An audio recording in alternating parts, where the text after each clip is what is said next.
Hello, everyone, and welcome to another episode of the War Report coming off of another Geo episode, which I know you guys always enjoy. We love doing them, you love watching, listening to them, and unfortunately, well, fortunately for us, I suppose, the news cycle has not really slowed down that much. So we have a lot of ground to cover and a limited amount of time, as always. That's the predicament we always find ourselves in, but we always find a way to make it work. We like doing it. You guys seem to enjoy the final product, so I think everyone's winning here.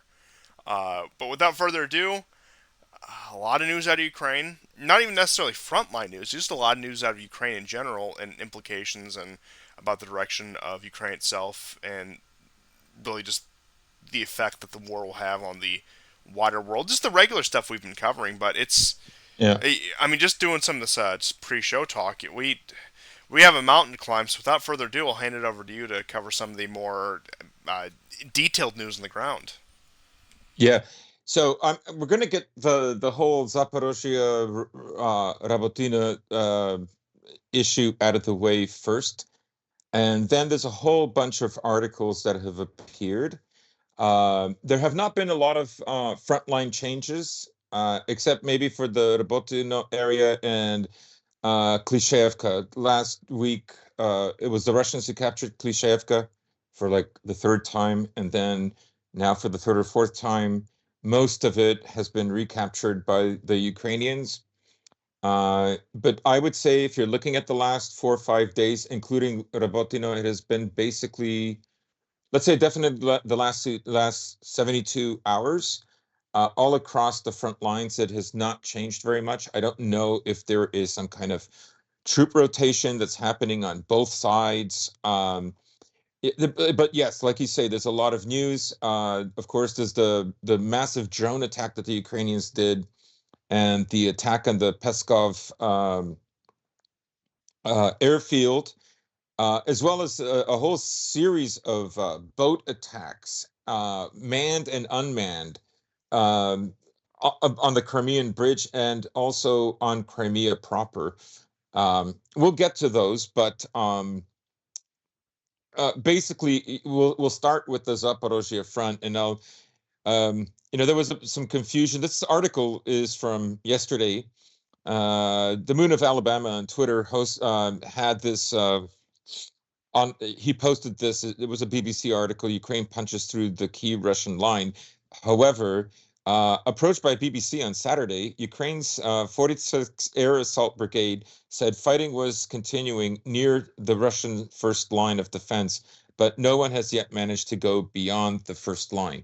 So I'm going to post some maps that will kind of give you a really good overview of the defenses. I'll mention some distances.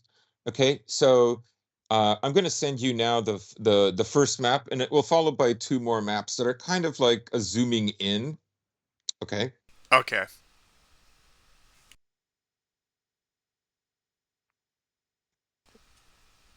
and just check your Telegram.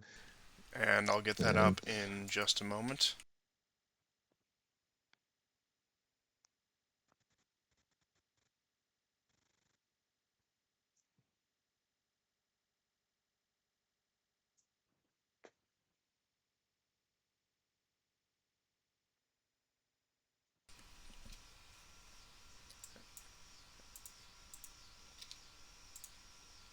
And map number one is up. okay, so this gives you an idea of the complex trench work that the Russians have devised. Notice that they go into all kind of squiggly areas. This is because they're done always trying to gain as much foothold in high regions. Any high region in Ukraine is extremely valuable. Remember that I believe it was the Ninth Army. Real history guys and history buffs will know this better than me. But when I believe it was the Ninth Army was moving out of Normandy, going across France, they came into a field that was occupied, I believe, by the British and the Canadians. They were on a hill. There was a creek that they had to cross, easy to do by foot. And if you had Jeep, not so much if you had trucks and tanks. And so this created a bottleneck, and thousands, including something like 4,000 civilians, were also killed. Um, so uh, trying to get the heights is like the most important thing. And when we zero in on like the battle for Rabotino, you're going to see why the trench work is what it is. And then there's like some pretty surprising things that have come up about how and why the Russians were so capable of defending Rabotino, because there were at least two occasions where they went in and they reclaimed lost territory, went back, reclaimed it again. Although it has to be said that in both occasions, they were there to basically rescue troops that were essentially becoming surrounded and outnumbered. And so they had to evacuate. But overall, it delayed the process by several days. So that's the first map. This gives you a really broad overview. You see where the depression is. That is the Rabotino area. And you can see how close they are to the first line of defense. That first line of defense is just a tank trap. There are no actual men in there. Behind it is the second line of defense. Now, I've sent you three photos that basically are talking about what I'm saying right now. Uh, the other two that I showed you, the blue is like the territory that the Ukrainians have gained since June. Okay, Okay. so it's pretty small. Um, I can show you. I mean, if you want, this one is from the BBC that I got today that I'll show you. Just do keep in mind that the Ukrainians did push the Russians a little further back in Zaporozhye, basically sometime in 2022, and then the Russians they got some of that territory back, okay, around Orechov, but not really anywhere else. And people thought like, oh, is there going to be like a counteroffensive, and also around the Dnieper and Pyatyhatki. So you can see the extent of it. This was on a BBC video that just came out today, the map that I showed you with the red outline. Now we're going to go to kind of like a blow up of this region. And this comes from Defense Politics Asia. And this will explain what exactly happened of the so-called breakthrough. Okay. So I'm Okay, I'll good get now. that one up in just a second. Yeah, and it's followed by a close-up I did, which explains what has happened in this area.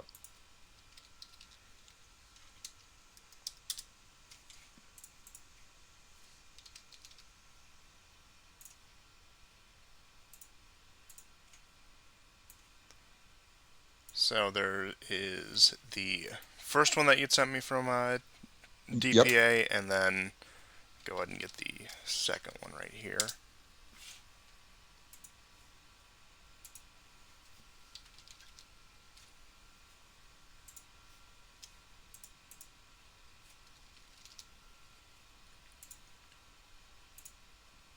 Okay, I got them both.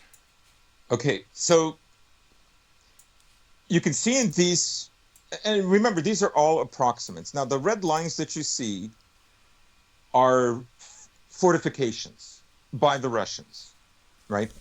And you'll see in new slides that I'll send you as this conversation proceeds, where they're located, right? And how they overlap with high ground. So you can see better in the second image that I sent you, in the almost dead smack in the center, slightly above the horizon, you see an area where the red lines don't meet. Okay, there's one line that comes out from the bottom and zigzags up, and then another one that comes from the right side and zigzags towards the left, but they don't meet. The reason they don't meet is the Russians don't want them to meet, because what separates them is a road. And it was on this road that several Ukrainian troops and armored personnel carriers went into. I don't recall whether there were tanks. There may have been. Anyways, they were taken out, but they got close to the village of, I believe it's Verobove. So Verobove, which I think is like, it means sparrow, because it does in my language. Anyways, um, so this is basically a trap, right? If you go to the larger image, you see where the Ukrainians have been making gains. That spike that goes down is trying to avoid Robotino. Robotino is on the right. The southern part is still kind of contested. Like, probably the Russians are completely out of there now as of today, but it was uncertain for about 3 or 4 days.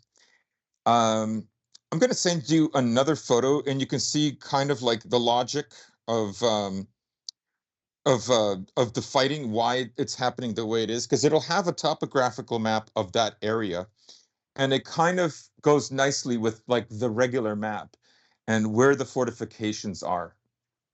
So what they're trying to so what essentially the Russians have done is in this area is that they created underground tunnels, and the Ukrainians just discovered them today. Basically, they were in fields moving towards trenches that the Russians had dug out. And the artillery that was fighting in this area caused the earth to collapse. Um, I'll send you a map of that now. And so essentially, what the Russians have been doing for several weeks, because remember, in this area of the Zaporozhye front, no village has yet been taken, except to the west of it, which is Pyatikhatki. But the Ukrainians have not been able to move further south uh, since the end of July. So now you can see in this map, you can see Rabotine, and you can see the red outlines, and you can see the extent of the underground tunnel network that allowed the Russians to fight from this area and then retreat. The yellow squiggly lines at the bottom also indicate more trench networks, right? Like, these maps can always get more and more granular, right? And then finally, what I'll show you is, the general idea of this entire Zaporozhye front, excluding the Urozhanye area, okay? And so now you're going to get an idea of what the topography of this area looks like and why it's so important for the Russians not to lose the high ground. They have lost high ground. And of course, even before the Ukrainian offensive, particularly in the area around Rabotine, to the north of Rabotine, and to the northwest of Rabotine, Ukrainians already had roughly the same high ground that the Russians enjoyed. But you can see that going to the east of Rabotine is a bit of a trap, right? And then lastly, this is from a Polish map. I'll show you in the area of Uruzhanya and Staromayorsk, the topography there. Now, it has to be said that the Ukrainians, for basically 2 weeks, have not really bothered fighting in this area anymore.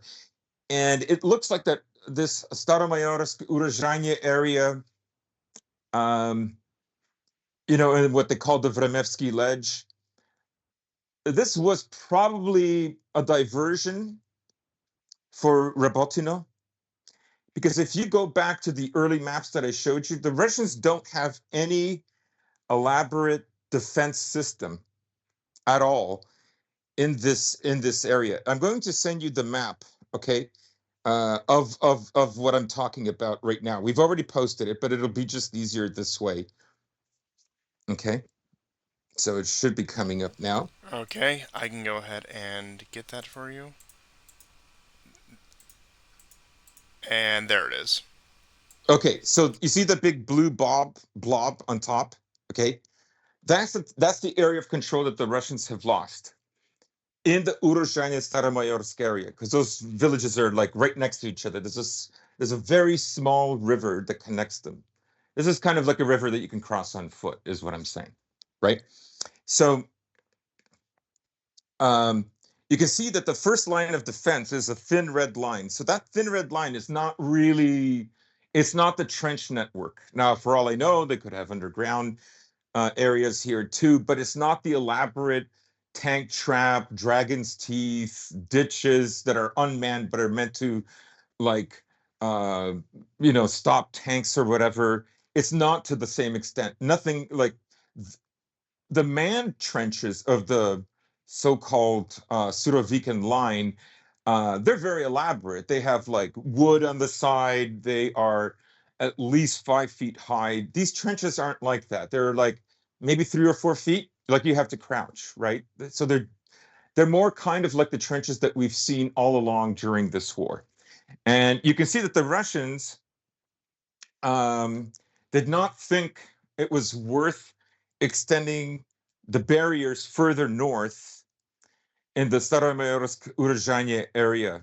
And this is an area that's like half of it is on the Zaporozhye front, the other half is on the Donetsk front. And my guess is the reason that that's the case is because the only like to go further south from here um, is like close to 100 kilometers. It's more than 100 kilometers because from Rabotino um, to Melitopol, which is still technically like there's an estuary that it has at least to Azov, but it's not like the Azov Sea proper. But just to get there is still, I believe, something like 88 kilometers. I believe Tokmak is like 23 kilometers. I'm not sure, but from that big blue blob area, right, which is the Vermevsky Ledge, going further south is much longer.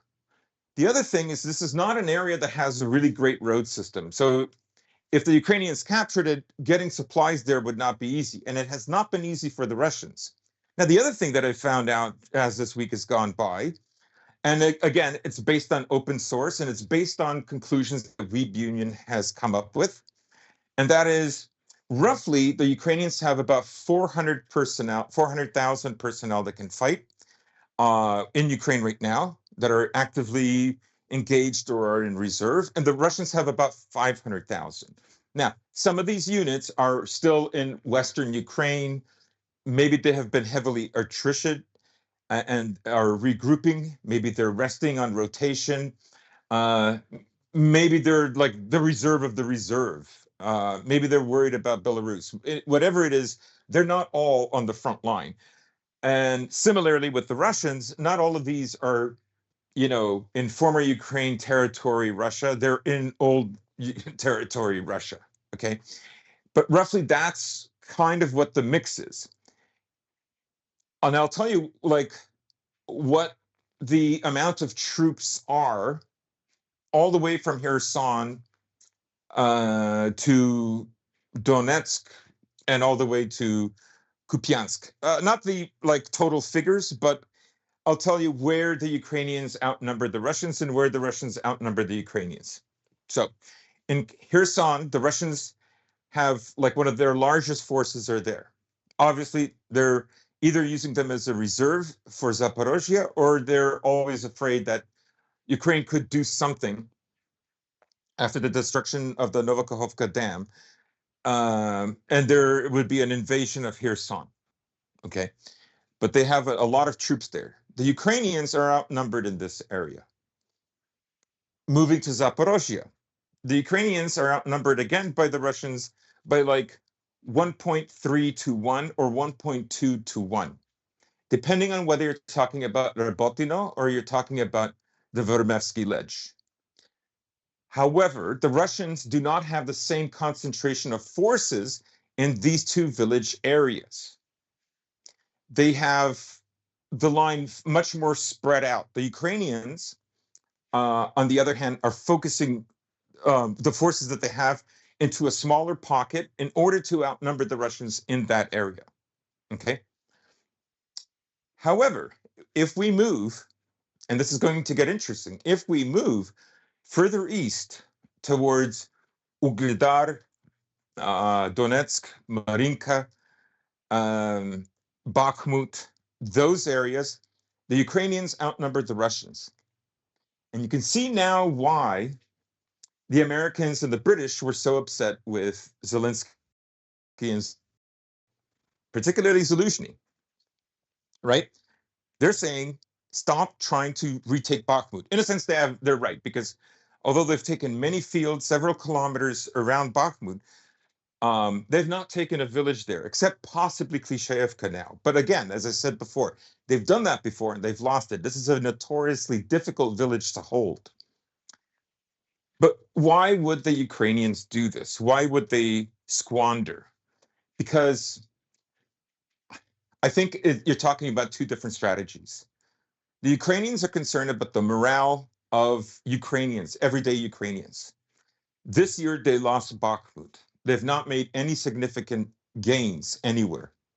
Very different than 2022. And we are nearly done with 2023. Moreover, they lost a big town, a town that was very important for making attacks in the Donetsk area. And also, it was a logistical hub for the Seversk area, which is just north of Bakhmut, near the Severodonetsk River and Severodonetsk-Lysychansk agglomeration. So they don't want to lose any more territory because they don't want to demoralize the average Ukrainian, to say nothing of the average Ukrainian soldier. The Westerners, particularly America and Britain, they're thinking, no, put everything you've got and you will break through eventually. It'll be bloody. Remember, they know that the CIA already knew that it wouldn't work or whatever, but um, you could argue the CIA is not always right, and you could argue like maybe something else would have happened. There's lots of articles with those kinds of headlines all throughout August. But in any case, the rationale for the Europeans and for the Americans was no, don't worry about being outnumbered in Bakhmut or Kupiansk and all these areas, or Marinka, which is like all rubble anyways.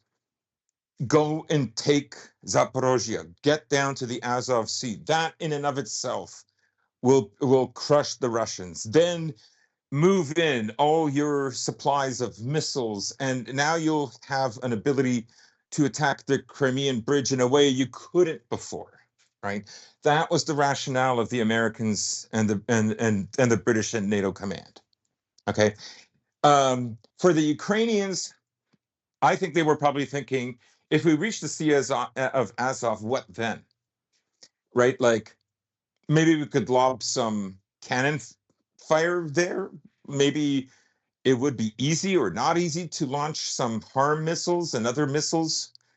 Right? For whatever reason, the Ukrainians did not put all the forces that they potentially could have. And again, and I think the reason they didn't is they were afraid that the Russians were going to start moving further west after Bakhmut, or in the Kupiansk Svatovo area, that they would continue to move there. And so they have not committed themselves to the extent that their Western partners have wished. And they have their own reason and rationale for this. Because, as you said off air, even if they did reach the Sea of Azov, they would be flanked from two different sides. And, who's to say that they would accomplish anything? Who's to say that that it wouldn't escalate? And that seems to Right? be the entirety of the Ukrainian war effort. Everything that they presume is going to break Russian morale, Russian supply lines, Yeah. whatever cope they want to throw out there. From what I have seen, and I'm sure I'm not the only one, and from what logic would tell you, every move they make against the Russians would only serve to steal the resolve, because the Russians, once again, have a lot more manpower, a lot more resources to spend on this war. If it's a competition seeing who can last longer, who can hold out longer, despite all of the aid, despite whatever coming from the West, the Russians have the clear major advantage there. And you once again you can talk about the aid coming from the West. You can talk about the weapons, the financial aid, whatever shipments, whatever the new super weapon is that's supposedly going to win the war this time. Whether that be Storm Shadows or whatever the newest one is. You have to look at it this way. So time is not on the Ukrainian side, and I think even a lot of pro-Ukraine people who are being honest would admit that. And you Yeah. have right now a growing, let's just say, exhaustion in Europe with some of the support for the war effort. Now, that's not saying that these countries are prepared to abandon Europe or anything, but we do have to just take a look at some things that have happened just since the war has begun. So, Ukraine has tried to forbid the West, as if they have the authority, to talk about negotiations with Russia, with Ukrainian officials. Uh, Stoltenberg had some proposal back towards the beginning of the war, which saw nothing but criticism and condemnation for. I'm sorry, it wasn't Stoltenberg. It was It Jensen. was his deputy. Yeah, it was one of these other blowhards. I think you get the point, though. Um, which led to nothing but criticism and scorn from the Ukrainian public. And now we are looking at a situation where they can't even mention these things in the topic of Ukrainian officials without getting completely shut down. So these conversations have been completely sidelined. And now U- Ukraine is in a position, well, I suppose they've been in this position since the beginning of the war, just demanding unlimited and unchecked aid for an indefinite period of time until the war is won. While, look, the Europeans are getting exhausted with this. Now, I know what a lot of the pro Ukraine people would say, well, it's not the Europeans who are out there fighting and dying. Point being is, they've been asked to put their country on the line. They've been asked to put their economies on the line. They've been asked to practically demilitarize themselves to support this war effort. And all they are met with is more demands and less results. Sure, you had the summer counteroffensive in 2022, which delivered some results, but I would say compared to what they were given, the results delivered in 2022, while embarrassing for the Russians, it, when we look at the cost benefit analysis of this, it certainly the Europeans and Americans, for that matter, exerted a lot more for what they ended up getting. It was a very poor return on investment, at least in my opinion. And Yeah. I mean, the Ukrainians lost a lot of manpower, both in Kharkov and in Kherson, in order to take back that territory. Not taking away the significance of doing so, but it cost them dearly. And now the losses in the so-called Zaporozhye front actually dwarf both those. There are several times worse, and that's according to the Western press. the Western press, Western establishment, I know the press is part of the establishment, whatever, but especially heading into 2024 with a contentious election on the line. Somebody pointed this out, and I wish I could remember who it was so I could give them the credit, but if you're listening, credit where credit is due, that in the beginning of the war, at the beginning of the war, the idea of Ukraine retaking all the captured territory, including Crimea, was sacrosanct across the Western political establishment.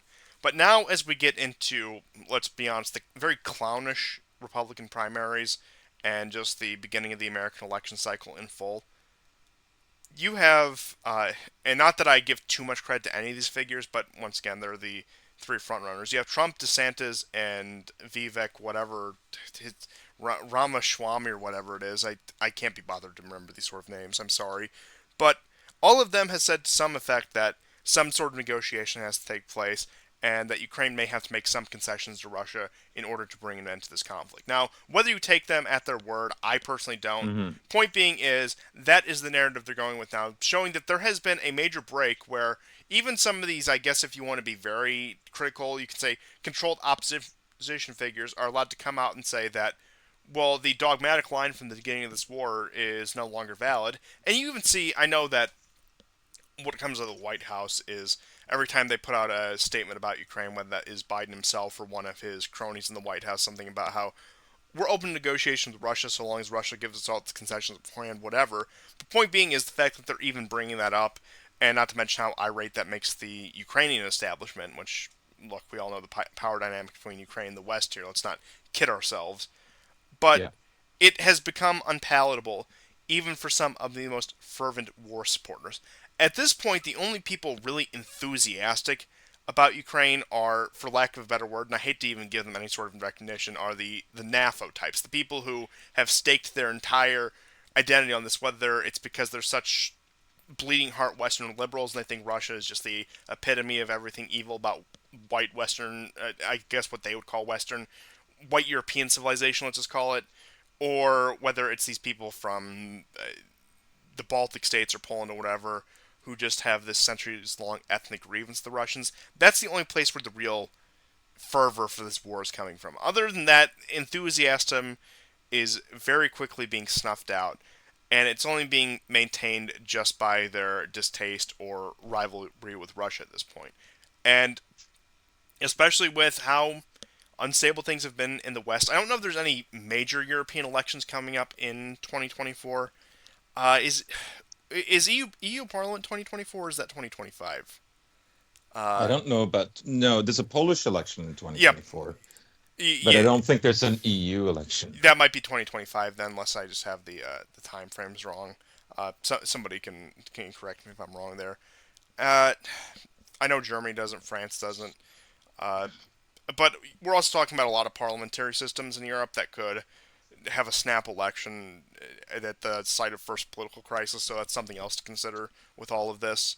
That the political systems over there are much more volatile than say, and not to say that the U.S. elections and U.S. regime is some sort of bastion of stability, but the presidential systems have far more fixed terms than the parliamentary system. So Europe's a little bit of a different animal when we're looking at something like that. But point being is, especially in the U.S. with a major election on the horizon, we're looking at a very shoddy economy. Look, maybe people aren't starving in the streets or anything, but certainly not good times, economically speaking. A social situation that is completely incoherent, whether that be getting into just like the regular LGBTQ CAA stuff, some of the, once again, just the quote unquote hot button issues in the US, those are all over the place. You have the witch hunt against Donald Trump, and also just the question of the competency of the sitting president versus people who would rather take the senile old man over any sort of opposition because they fear whatever the alternative is. But point being is, I'm just really filibustering here when I could just in short say that it's a completely incoherent situation, and having a major conflict, even one that you're not directly involved in, but one that you are the primary sponsor of, still going on and seeing very little progress. Even if it is a stalemate, I'm not even necessarily talking about Russian gains or Russian victories. Even if it is just a stalemate, something that is a blemish on your record. Even some sort of very shoddy peace agreement where you can bring that back to Washington, you can bring that back to the American people and say, we played global peacemaker again and we're still a leader, respecting the world, whatever. That's something at least. I'm not saying it would be massively successful, but it's certainly better than whatever the current state of things are. And at this point, once again, it, it's at so much of an impasse that I really don't know what the next logical Ukrainian move could be going forward that would put wind behind its sails, that would actually make it seem like this is a war worth supporting. And also, insofar as the Russian side goes, I'm not quite sure what their next moves in this are either. And of course, Hmm. you expect the Russians to be a bit more concealed about this, especially to Western audiences, so to speak. But once again, around this time last year, you had them announcing the annexation referendums for the Donbass republics for Zaporozhye, for Kherson, which all of which did succeed. Now you can talk about the legitimacy of those, but of course I would never imply any sort of electoral fraud in any system because that'd be against the YouTube terms of service. But I digress. But point being is, you haven't seen any sort of major moves out of Russia, whether diplomatically or militarily. Now, admittedly, things are going well for them.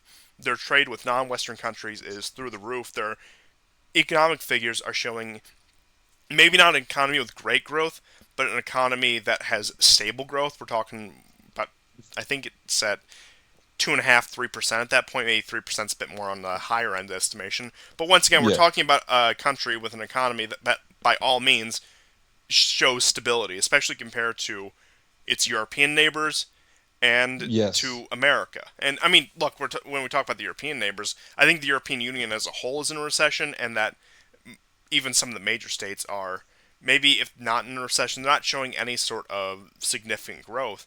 And that's simply because, like, yeah, the Europeans got to keep their lights on last winter, but that they had to sacrifice the industry for that. They had to sacrifice their productivity in order to do that.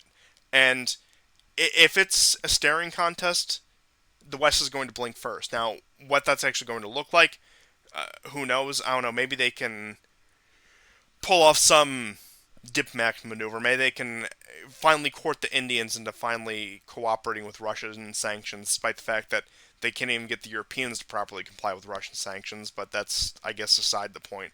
Or maybe there'll be some ace in the hole with a China or somewhere in East Asia. Once again, just thinking about the myriad of things that could actually happen here. Now, I doubt any of them actually are going to happen, but they are still technically possible.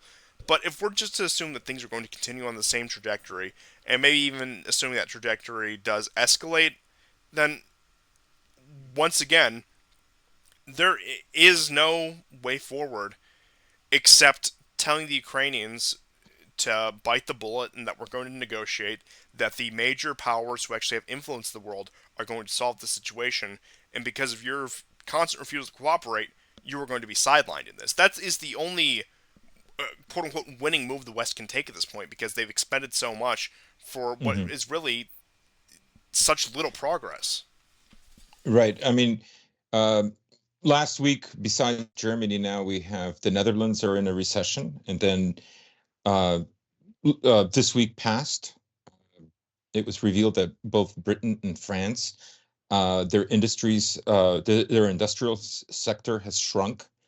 Um, of course, it's not easy, particularly for the French, because now their uranium supply, their supply of very cheap uranium, uh, is, well, at least one area where they were getting it from, Yeah, in West Niger, Africa is, is a mess right yeah, now, and that's not to mention the fact that the French have actually, not to cut you off too much, once again talking about the amount of uranium and nuclear fuel that France imports from Russia, and the fact that they've actually spearheaded efforts to yeah. exempt that from the sanctions. Well, the question is how much longer is something like that going to last? But do continue.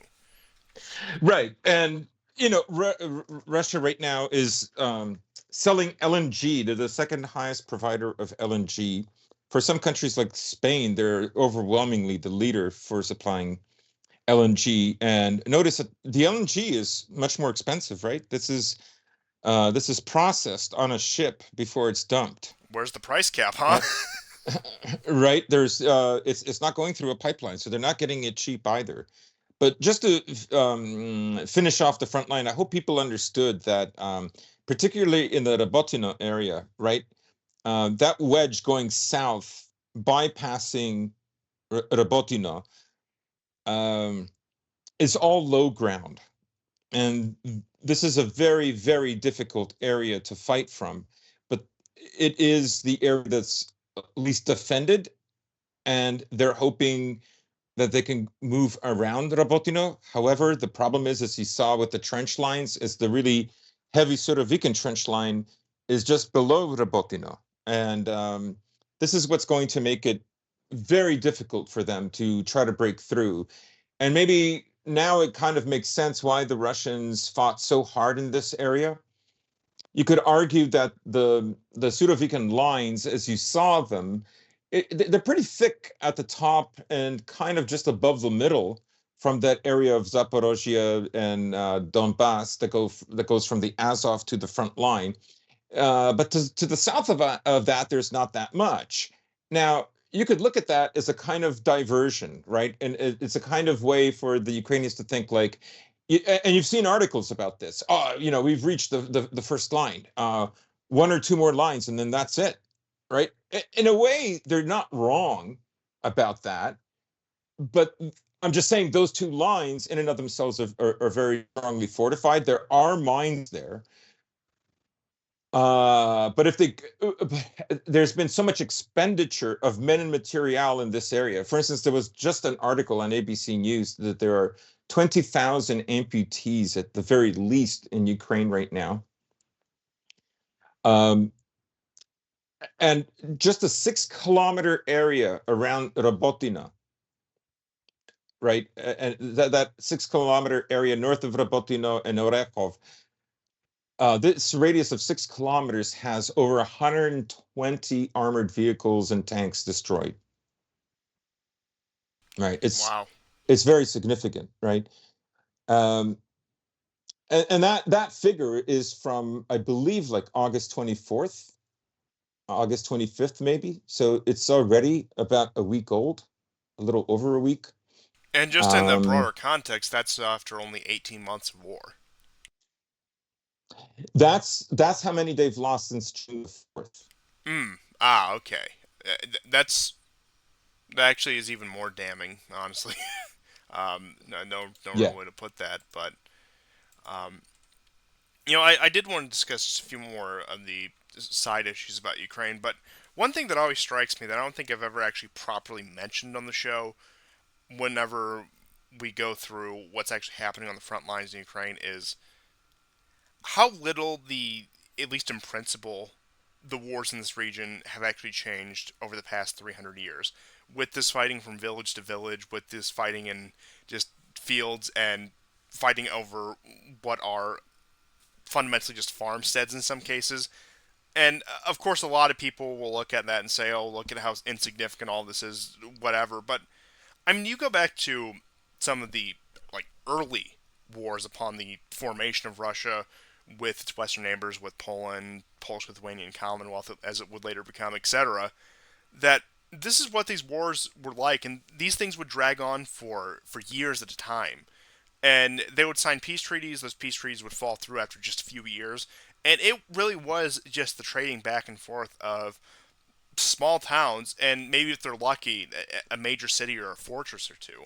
And that they did this for centuries until eventually one side overcame the other, clearly that being Russia overcoming Poland, making it a fragment of itself before finally subsuming it in the 19th century for about, once again, another century there.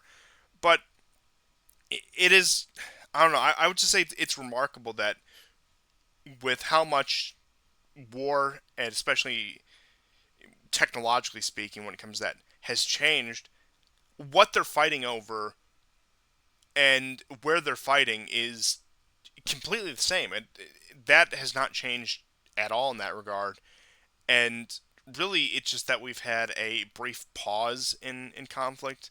And look, I know you Mhm. can talk about a lot of the monumental battles of World War One and World War Two, admittedly, and those are, especially in the case of World War Two, those certainly are worth discussion. But I do think a lot of people also forget that it happened then too. It was happened 70, 80 years ago, happened prior to that, and it really was just brief pauses in this, whether that be because of just complete hegemony of, at least in recent histories, the Russians over that area where they just finally subsume it, the conflict is ceased because there's only one power left, or because of whatever reason that we can go through throughout the history of it, is that this is really just a return to normal for this region. Mhm. And I'm not saying that lessens the loss of life or anything, that it cheapens it, or that this somehow makes it more palatable. But I do think a lot of people forget is when this region is fractured and divided between multiple states and multiple, let's just be honest, very weak states, and you could even include the Russians. I would say up until pretty much post-Soviet Russia, up until the past few years, would also be a pretty weak state, especially by comparison to what it had been in the past. And that when this area is completely fractured, it devolves into these.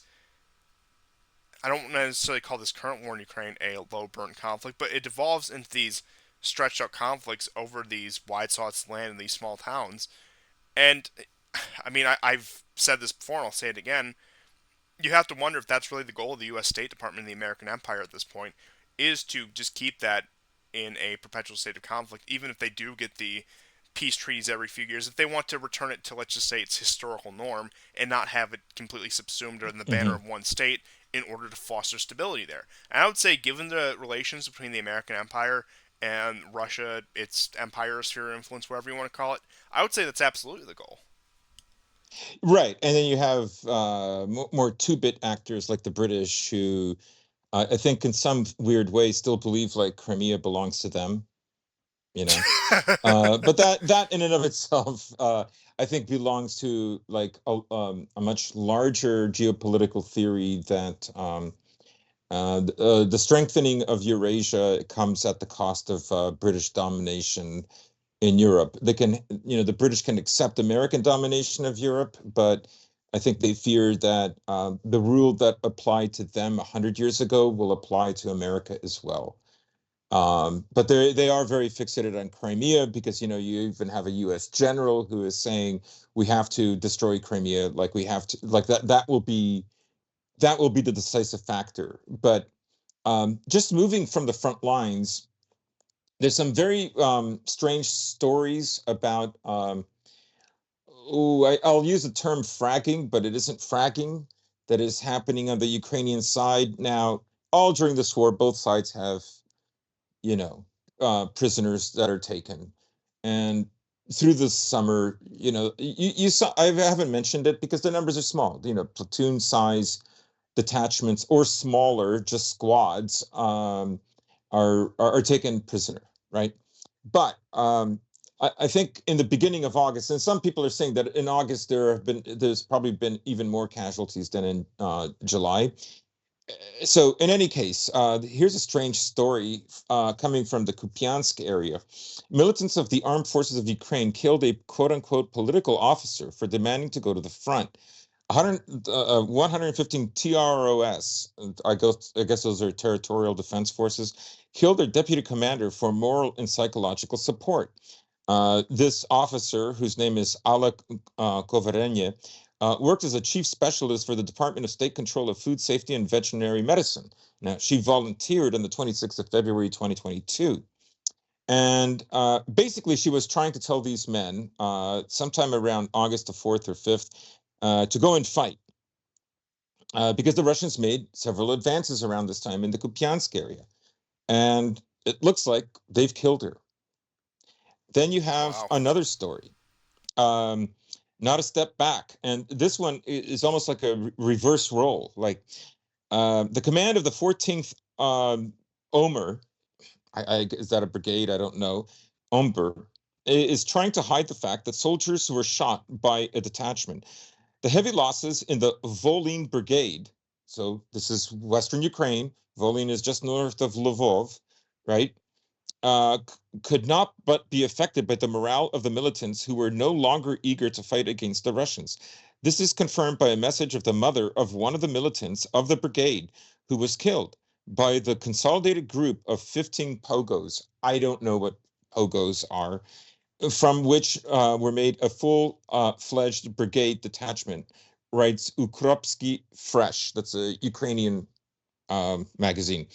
On August the 5th, the formed detachment was sent in the area of the settlement of Sinkovka. Okay, this is just north of Kupiansk, and it is now not inhabited by Russians or Ukrainians, this village, but the Russians have both the east and west side of it surrounded. So Ukrainians aren't going to go in there, is what I'm saying. Um, Due to the increase of the number of military personnel of the brigade who leave for the command of the unit decided to send the personnel of the 3rd Company of the 1st Battalion to prevent the counterattacks. Now, as the mother writes, she says, my son's detachment should have been sent to the second line, not the first line of offense in Sinkovka. They went there and they had immediately 5 dead or dead and wounded. As they were dragging them out, this enforcer Pogo detachment saw them and killed them. This was about 15 men, so about platoon size. I imagine I don't know if they could even really in that situation drag the dead with them, but the wounded I imagine they would have. So that's a really crazy story. Then there was Pravi sector was in this area, well, not in this area, but south of it. Um, well, yeah, and Petropov. Now, yes, they were in this area just south of it, but still in what they would call the Kupiansk front. Okay. Incidentally, the Kupiansk front, there are still thousands of people in Kupiansk who refuse to leave. You know what they're doing. They're waiting for the Russians. So in Petropavlovka, this was an area that I brought up last time on the show with Geo. This is an area where like there was a Russian detachment that was holed up. You know, the infantry fighting vehicle was hit. The driver tried to surrender. They killed him. The rest of the men ran out and holed up in a house, and then it was a bloodbath. Um, all of them died, and then but somebody was firing artillery, which happened to maim 5 of the Western forces. Some of them who were British or American, if you listen to the video, and 2 dead. So Pravi sector was in this area. I wonder if it's Pravi sector. This was from a different article. I'm just wondering if these were part of an enforcement battalion. Okay.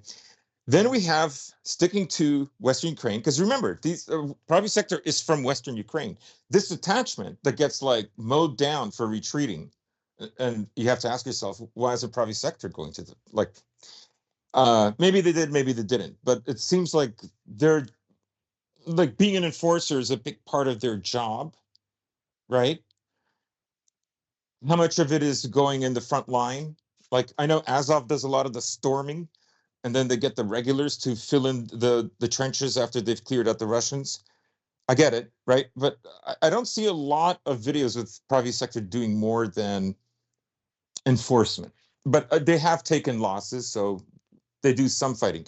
Now, um, an employee of the military registration and enlistment office was found killed in Uzhgorod.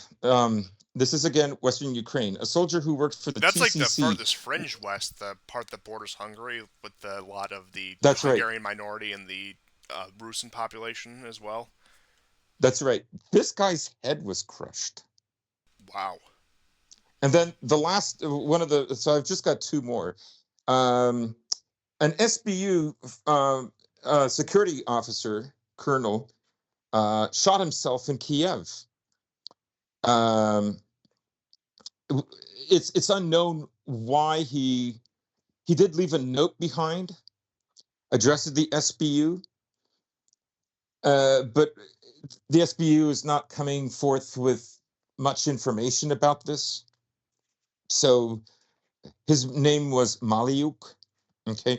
And then the last one on August 11th, Ukrainian militants from the 123rd Territorial Defense Brigade shot 23 colleagues who left their positions near Kherson for attempting to desert. This is an area where, you know, the Ukrainians are constantly doing boat patrols.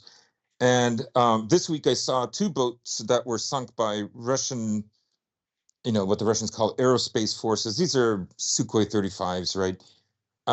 Except these boats were trying to attack Crimea by going across the Black Sea. They were not in this area, but I'm just saying um, it's a very deadly area. And a lot of these guys, what happens is they go on the other side of the Dnieper, and then they just get pounded and pounded and pounded. And because they can't drag really heavy equipment, right, it becomes very difficult for them to develop a bridgehead.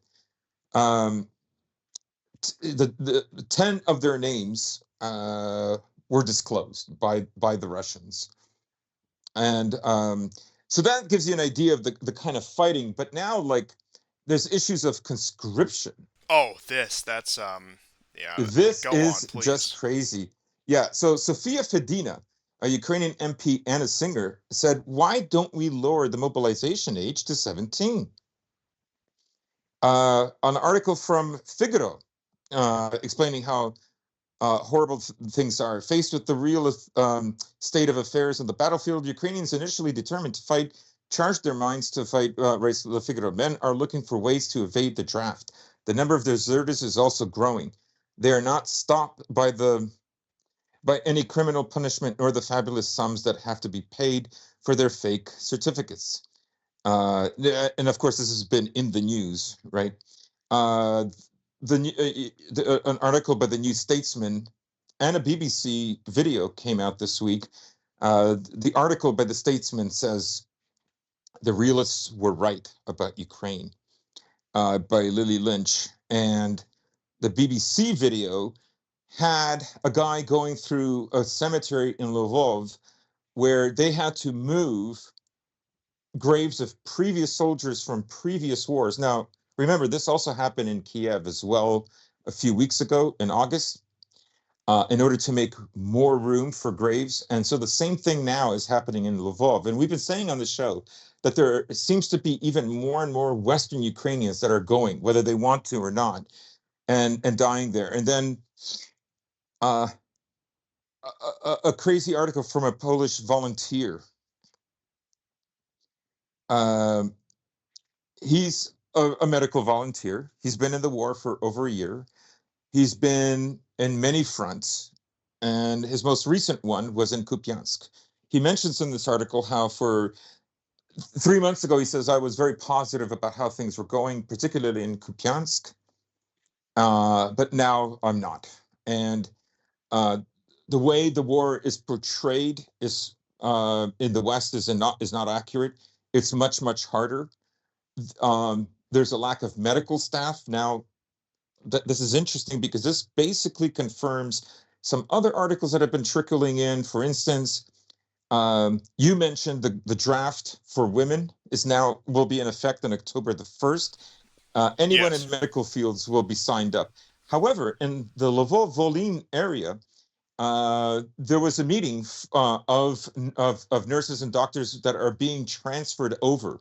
So, and another article in the Spectator, for instance, mentioned how the vast, the real attrition in this war is that Ukrainian soldiers cannot get medical attention in time. But to go back to uh, the conscription stuff, a 71-year-old Ukrainian man ended up as a volunteer in Germany to learn to fight on the leopards. Like that is insane. Even if he wanted to, and I'm no doubt he wanted to.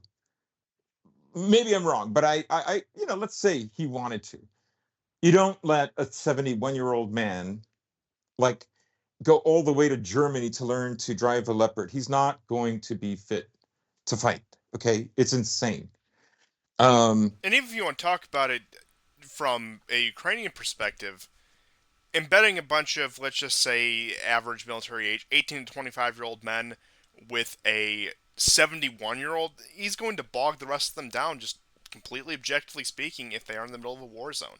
And there's really no way of getting around that. And another one I wanted to mention, because you had brought up everything else, is that they are now beginning the conscription of university students as well. yes. In which case, I want to go a little further than that because I believe it was in the 1973 war between Israel and Egypt.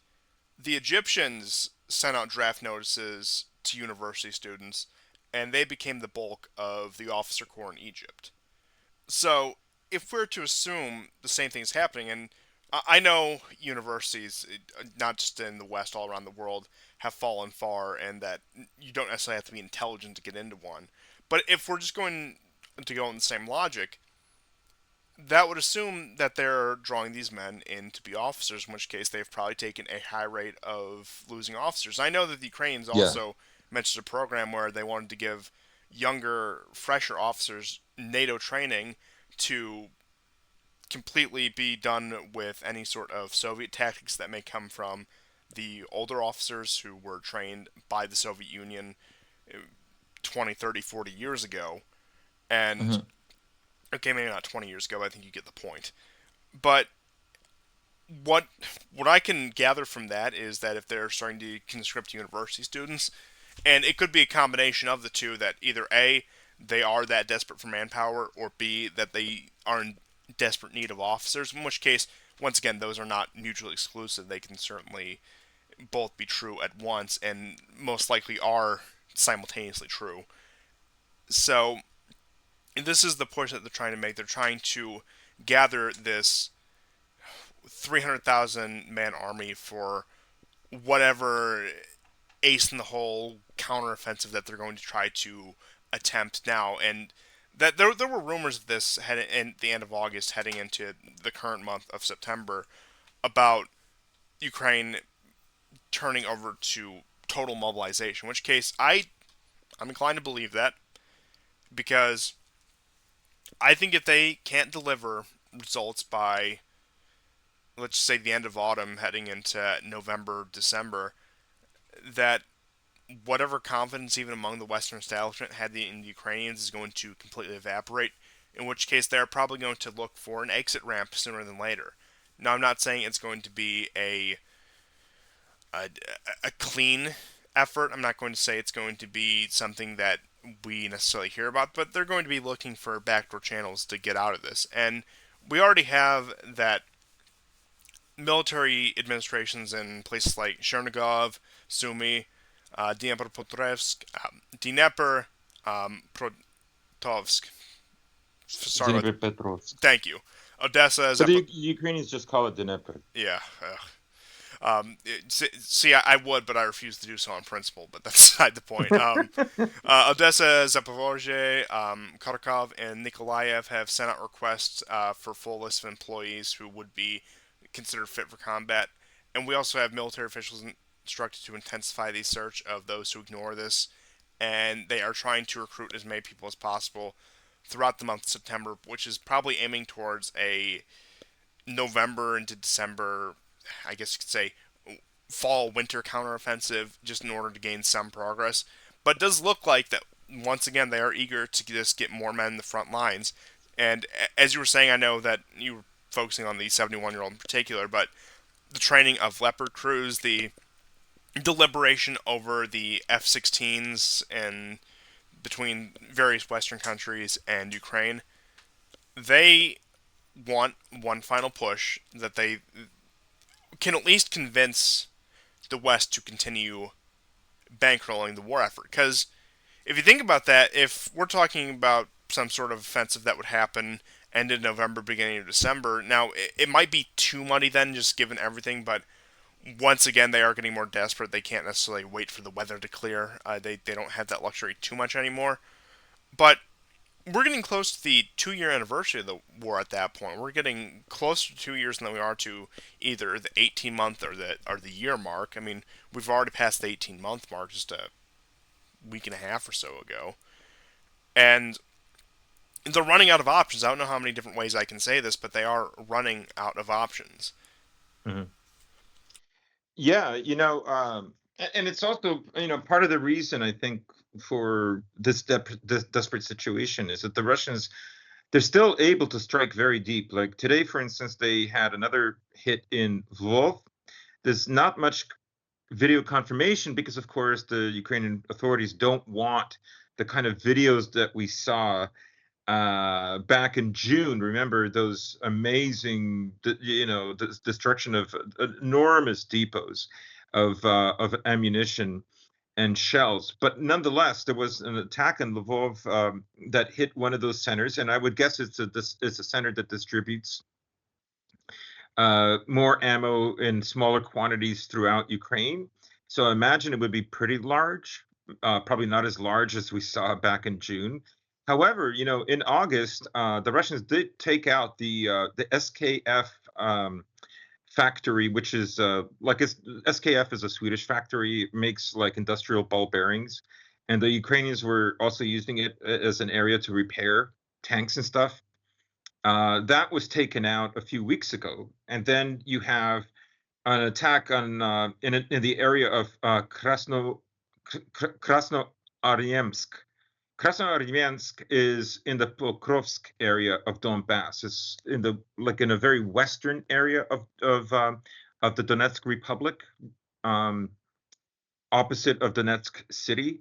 And the Russians sent two missiles there, and again, it was like a gathering of forces and ammunition um, that that were hit. So this kind of reach that they have is is pretty bad for for the Ukrainians because this area of Pokrovsk, Krasnoarmysk, Krasnoarmysk. Oh, trudno.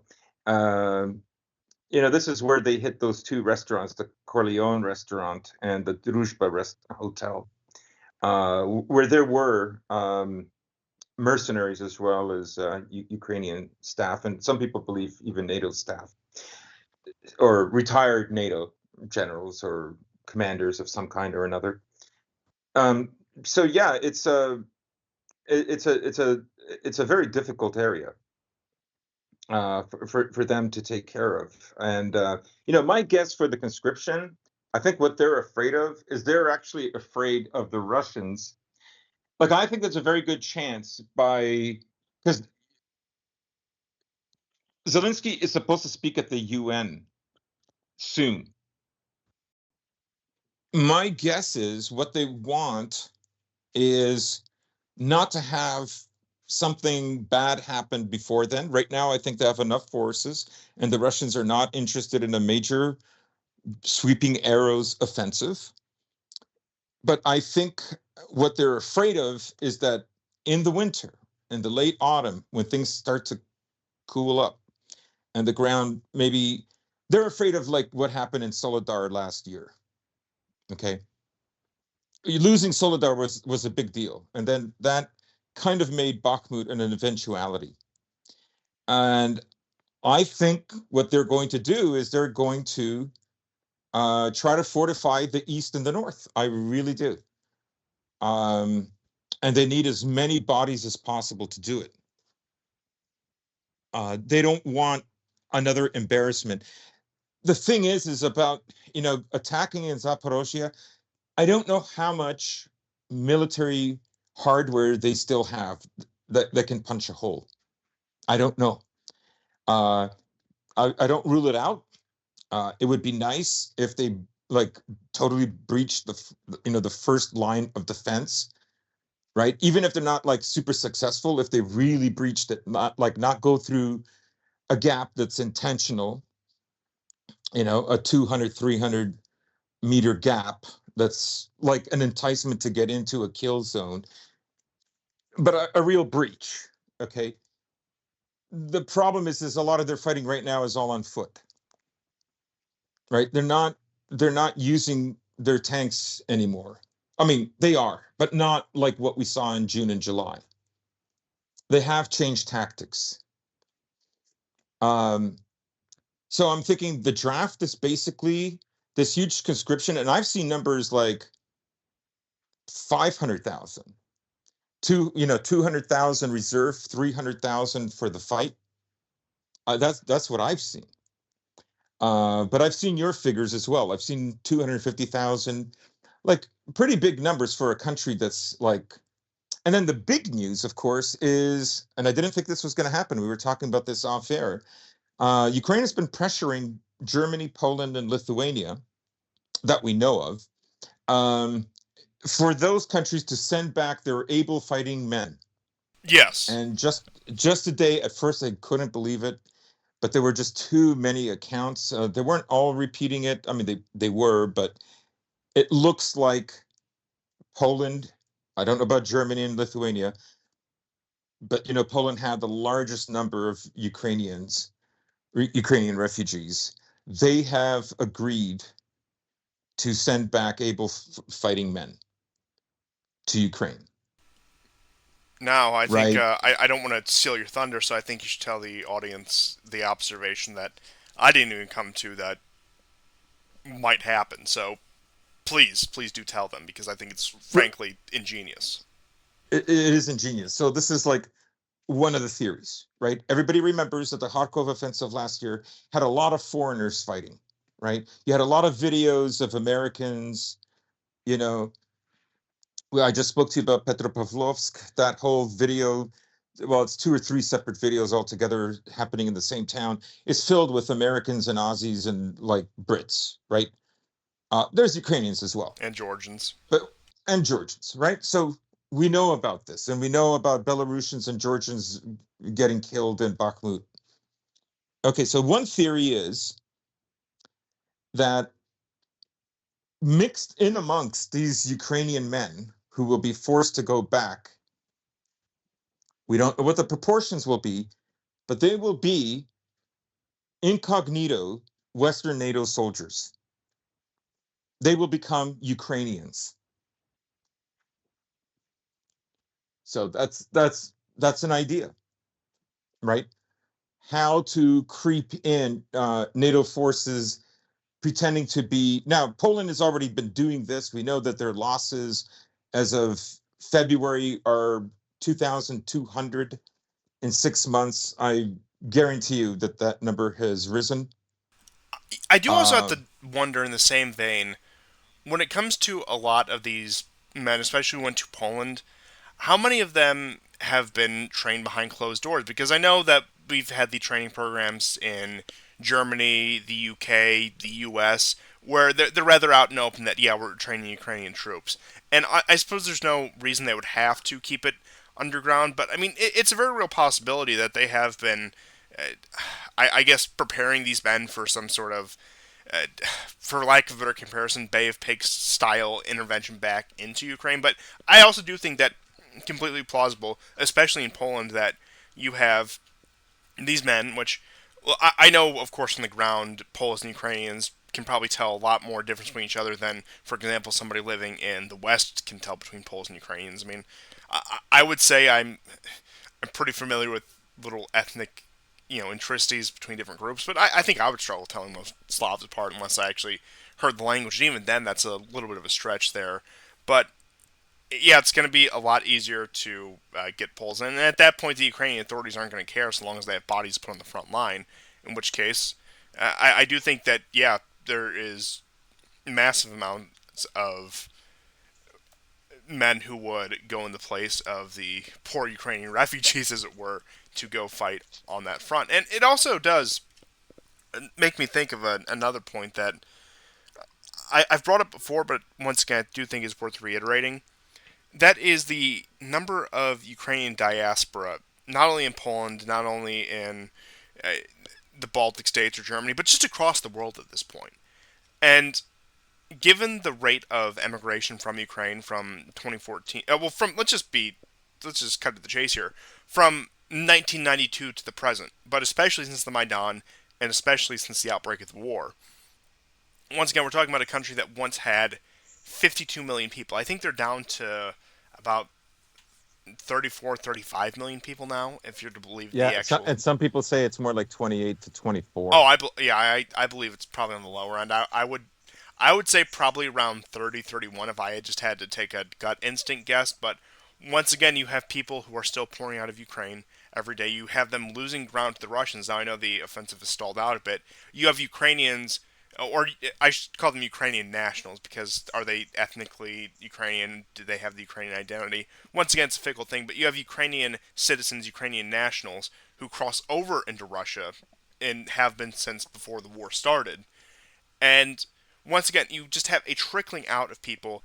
Whatever men can get out, get out. You had that smuggler from Moldova who was bringing people out on horseback. I think he got about 900 of them out at that point, and that's just once again his horseback human Well, I don't want to call it human trafficking, but his horseback illegal border crossing operation, I suppose, is a more fair way to put it. Yeah.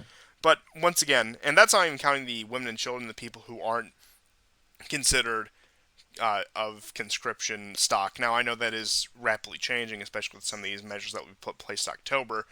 But once again, we're talking about a mass exodus, and I think by the time this war ends, and by the time, let's just assume that the West accomplishes all its goals, the regime in Russia collapses, and Russia starts to have territories secede and it starts to become a balkanized, weak state, the Ukrainians are fully admitted into NATO and the EU with all of their territory from their 1992 borders.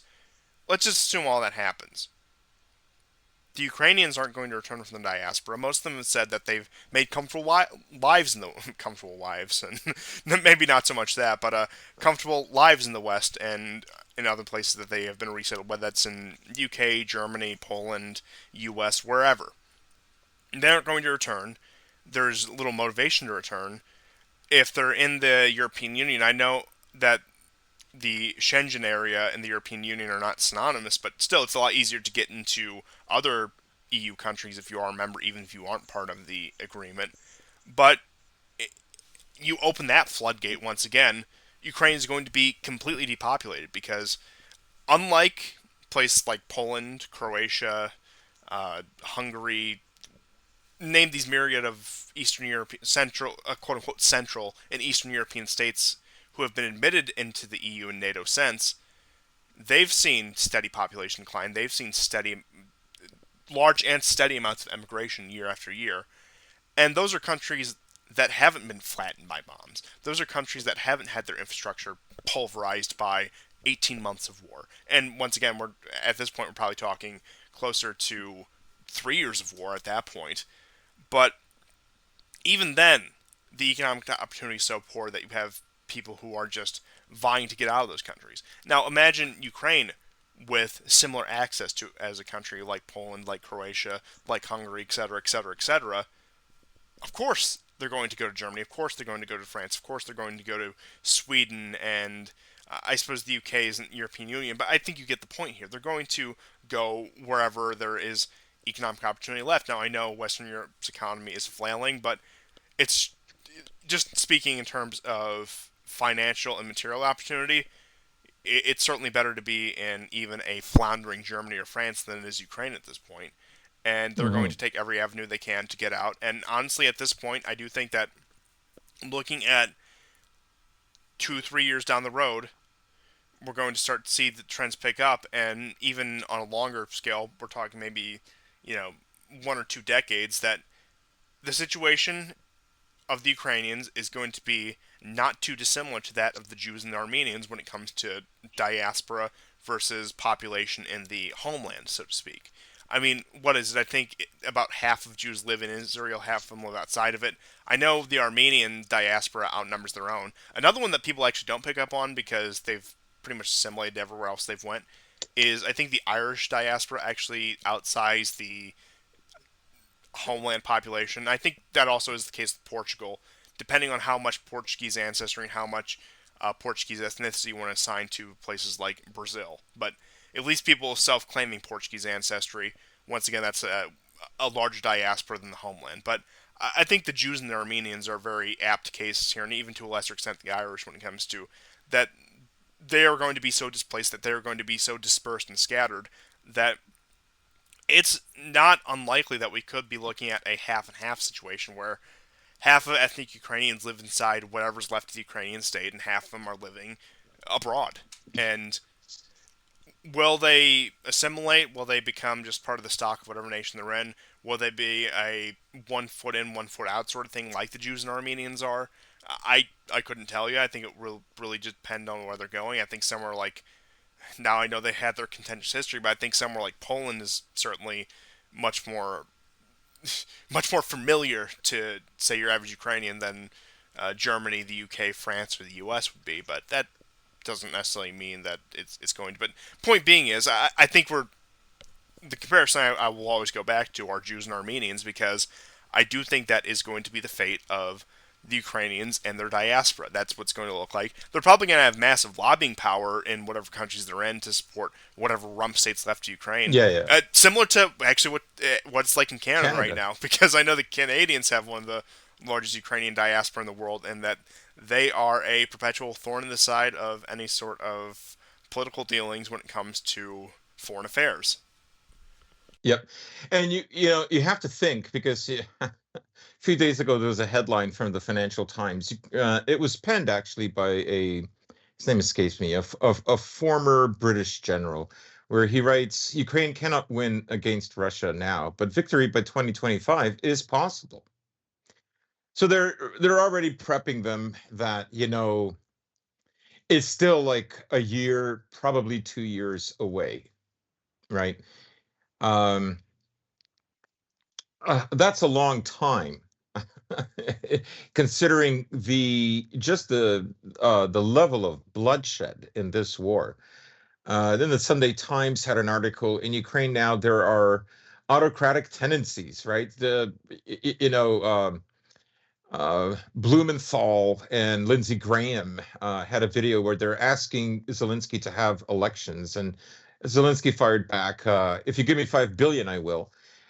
But basically, there's a lot of negative articles um, coming out, and some are speculating that this is them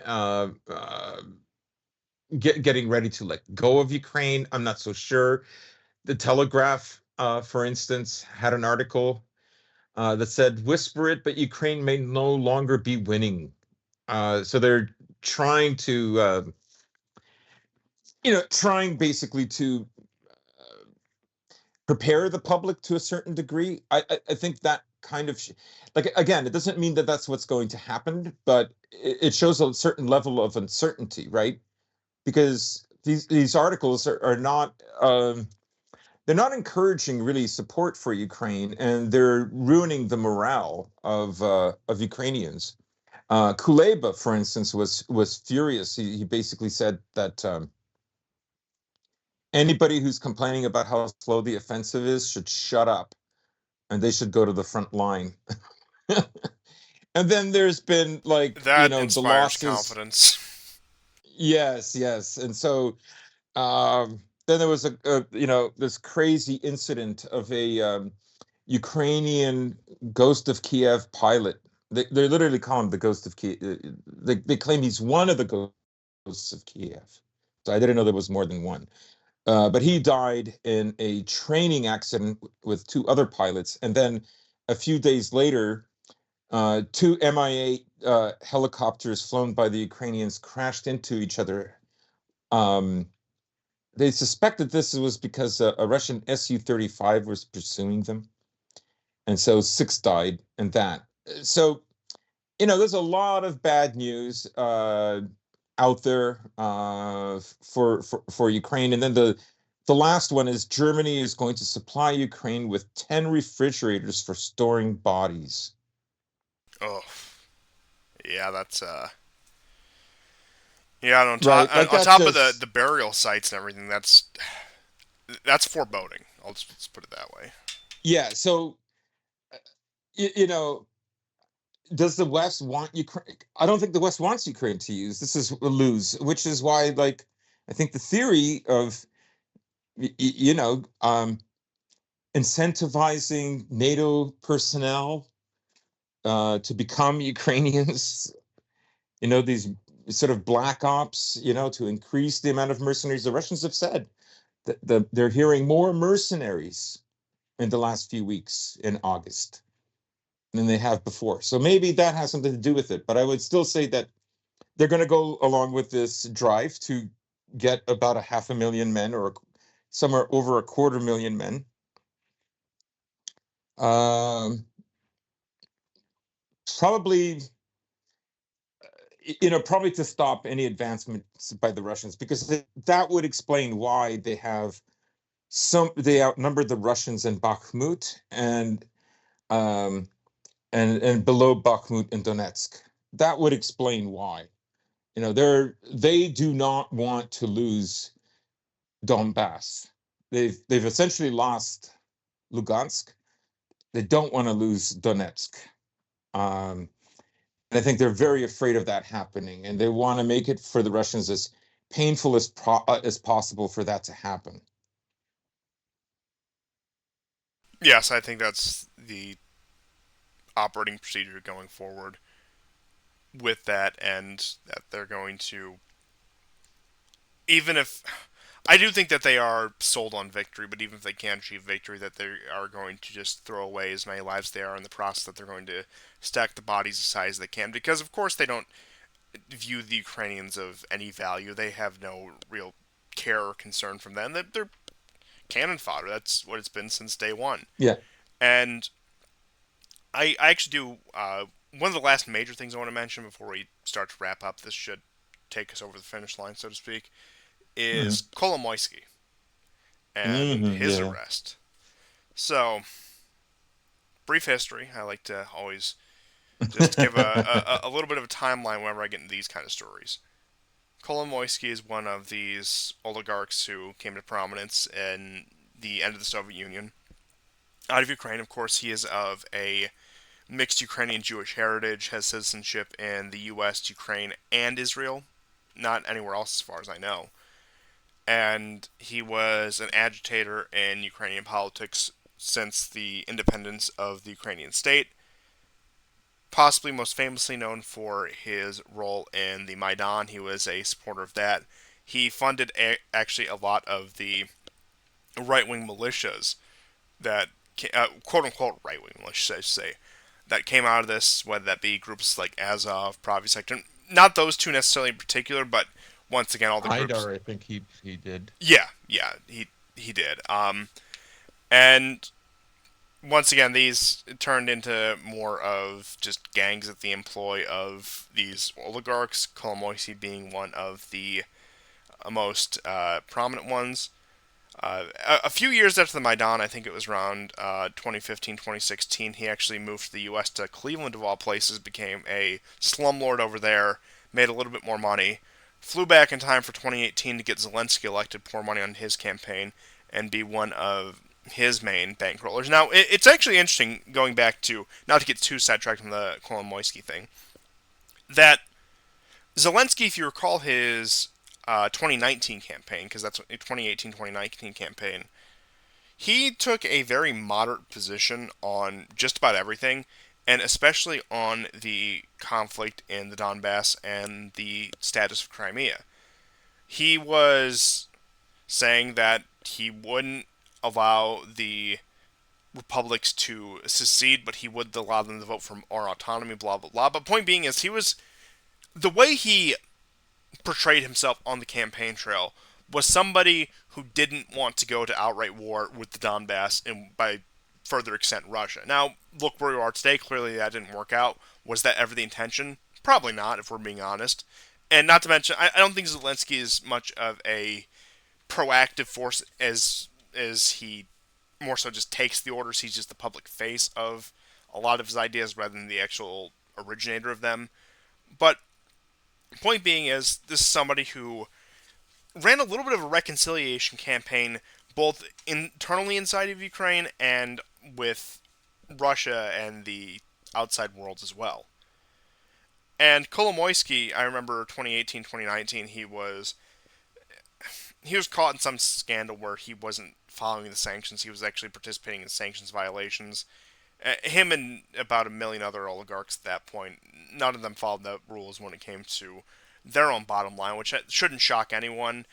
And then, although they were short lived, he was also making statements that maybe some sort of conciliatory approach towards Russia is the path we have to take forward.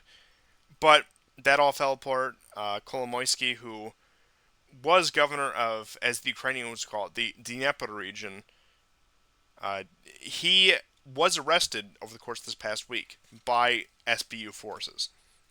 Which is strange because Kolomoisky historically has actually had a very good working relationship with the SBU.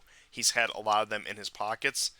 And Yeah. once again, I wish I could, if you're listening, credit where credit is due. Somebody had pointed out to me that when it comes to political persecutions and crackdowns of political enemies of the Kiev regime, particularly under Zelensky, that he uses anti-corruption laws and anti-corruption agents as his main method of disposing of his enemies rather than the SBU. Not that the SBU hates Zelensky or anything. Certainly, they are all on the same page when it comes to most matters and when it comes to especially the matters at hand. But it does seem like a strange turn of events. I don't know. Maybe Kolomoisky being the fickle actor he is, who doesn't really have that too strong a loyalty, despite the fact that once again this man is one of the fathers of the Maidan. Given his history and given his business practices, once again he is a shifty character, and probably if the wind would blow enough the other way, he would turn coat just for his own bottom line. He is one of those kind of figures. In which case, I could see him being at least restrained because of that. Maybe not even taken out, maybe not even arrested, but I could see him being restrained because of that. Now, there are rumors of his citizenship, his Ukrainian citizenship being stripped from him.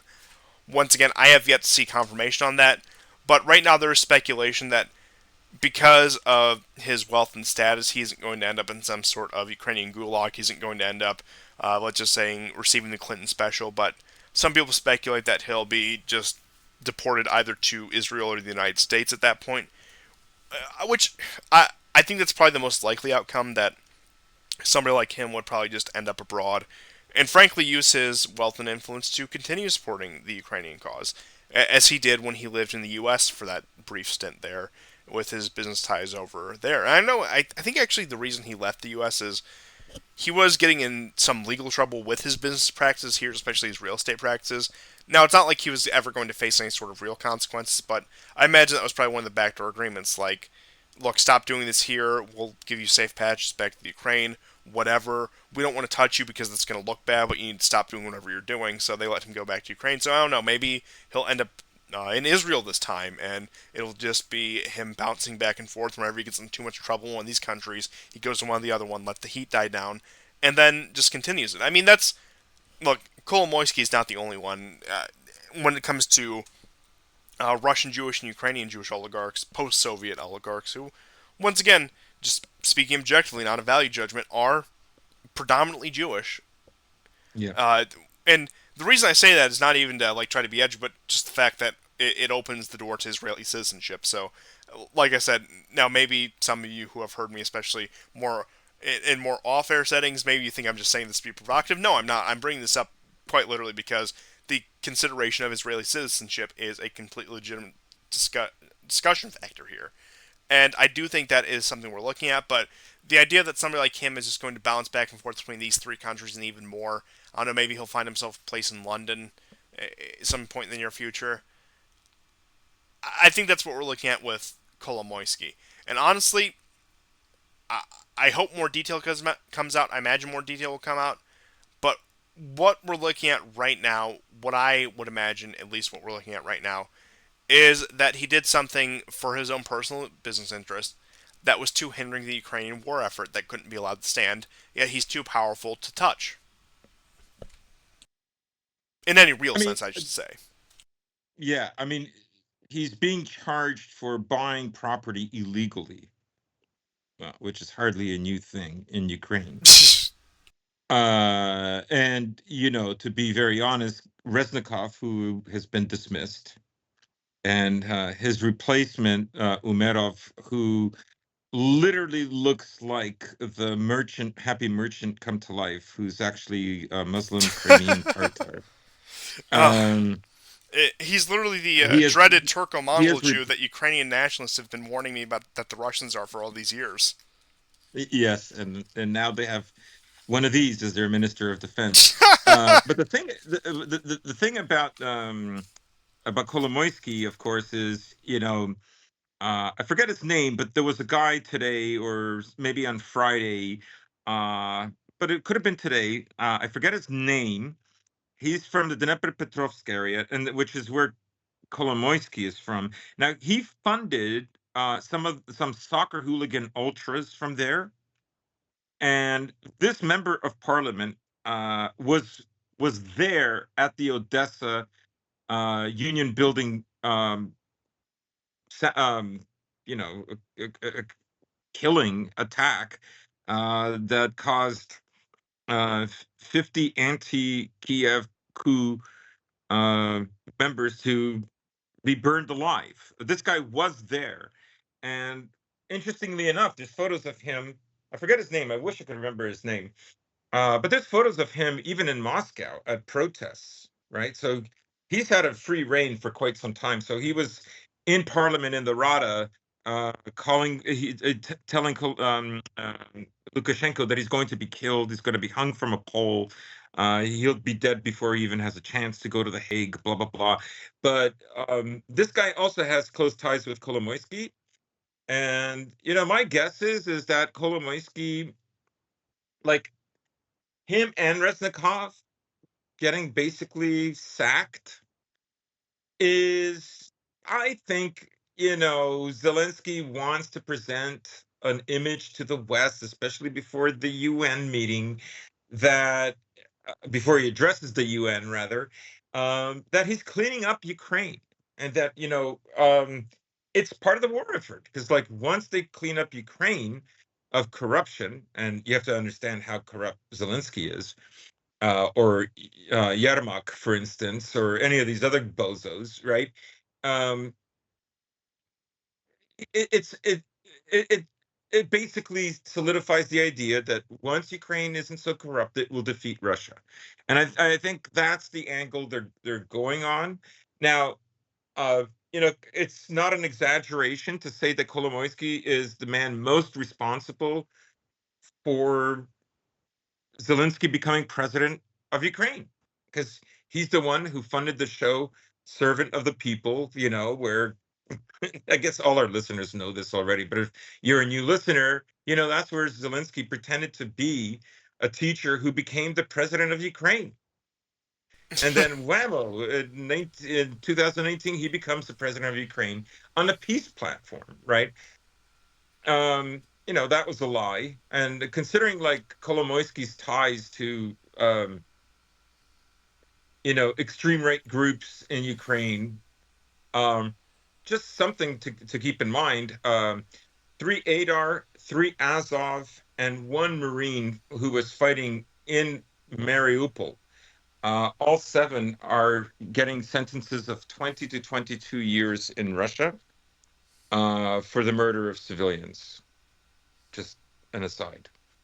Um, so, you know, I I mean, if this is a great betrayal. You have to wonder, like, is he sacking him?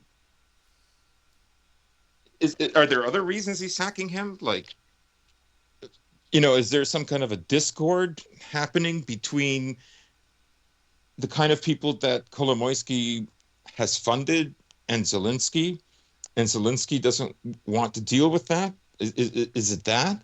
I don't know. I mean, Zelensky's rhetoric is, I would not say, is rhetoric that displeases these groups. There are things, of course, that he says on a cultural level that disappoint them, like gay rights and all this other kind of stuff. Um, but overall, Zelensky is sticking to a script uh, that would not displease them. So in that case, it would mean maybe Kolomoisky is wandering. Maybe he's deciding that things aren't that good. It's possible. We don't know. It's speculation at this point. I would presume that would have to be the case with Kolomoisky. That once again he sees which way the wind is blowing, and he is eager to capitalize on that. And I personally believe that yeah, a lot of the other oligarchs are probably more ideologically driven, probably have more of a fleshed out worldview. Whereas I think Kolomoisky is just concerned about his bottom line. Not that these other guys aren't, but I think they're willing to lose money in pursuit of their goals, whereas Kolomoisky is not. And I think he's more of a traditional oligarch in that sense versus some of these other guys who, even if they have to lose half their fortune, if it means getting one over on the Russians over some sort of historic ethnic grievance, they're willing to do it. But while I believe that Kolomoisky probably does have those views about Russians, probably does share on those, he doesn't think it's worth his personal wealth. Hmm. Hmm. And I guess we should also mention that Ben Wallace has also resigned as British Minister of Defense. Oh, really? Yes, so him and Reznikov, that's interesting. Reznikov is supposed to become like um, an emissary of Ukraine to the UK. That's one of the rumors that I'm hearing. Could be true.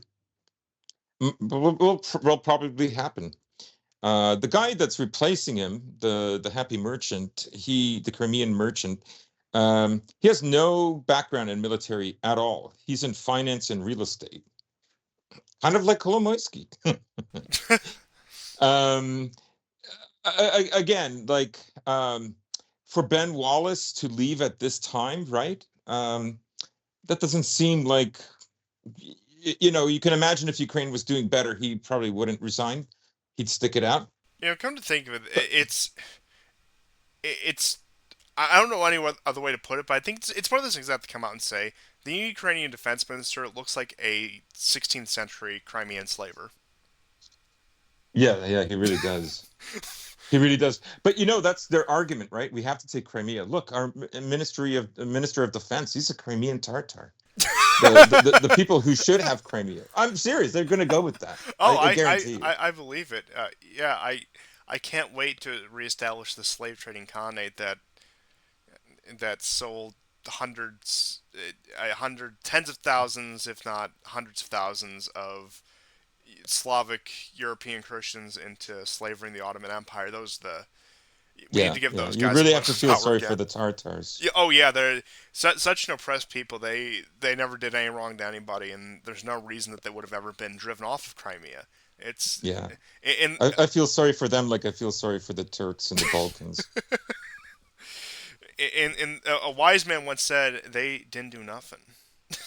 Yeah, yeah. It's not to get too much into just the ethnic and the feuds of that history, but the fact that they want this outpouring of sympathy for all of these things is it's both groveling and sort of I guess the word would be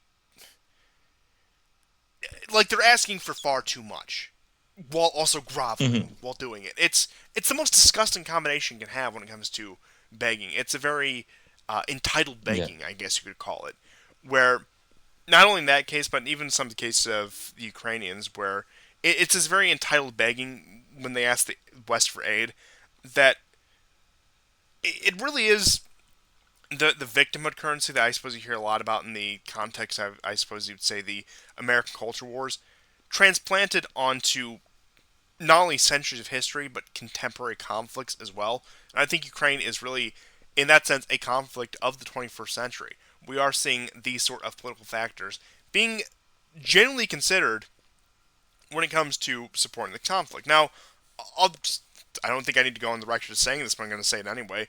By no means do I support the U.S. supporting the Ukrainians in this conflict. But if we're talking about actual pragmatic U.S. foreign policy, the fact that we're making these arguments based on some sort of ethnic and racial grievance politics extrapolated onto a foreign theater is just pathetic. It's disgusting, actually. The fact that Mm. I look, I as an American taxpayer, not because my voice means so much in that regard, am expected to bankroll this on those terms. Not like I said, not, Indefinitely. but even like on the raw strategic terms, I don't support bankrolling it. But the fact that my own government, yeah, government of the people, I guess I'm just completely subsumed with the American mythology of representative government because that completely still in effect. It always has been, and but like just all the mythologies we can throw out there, whatever. That the rulers of the American Empire are going to come and tell their subjects, this is why you have to support this for this reason.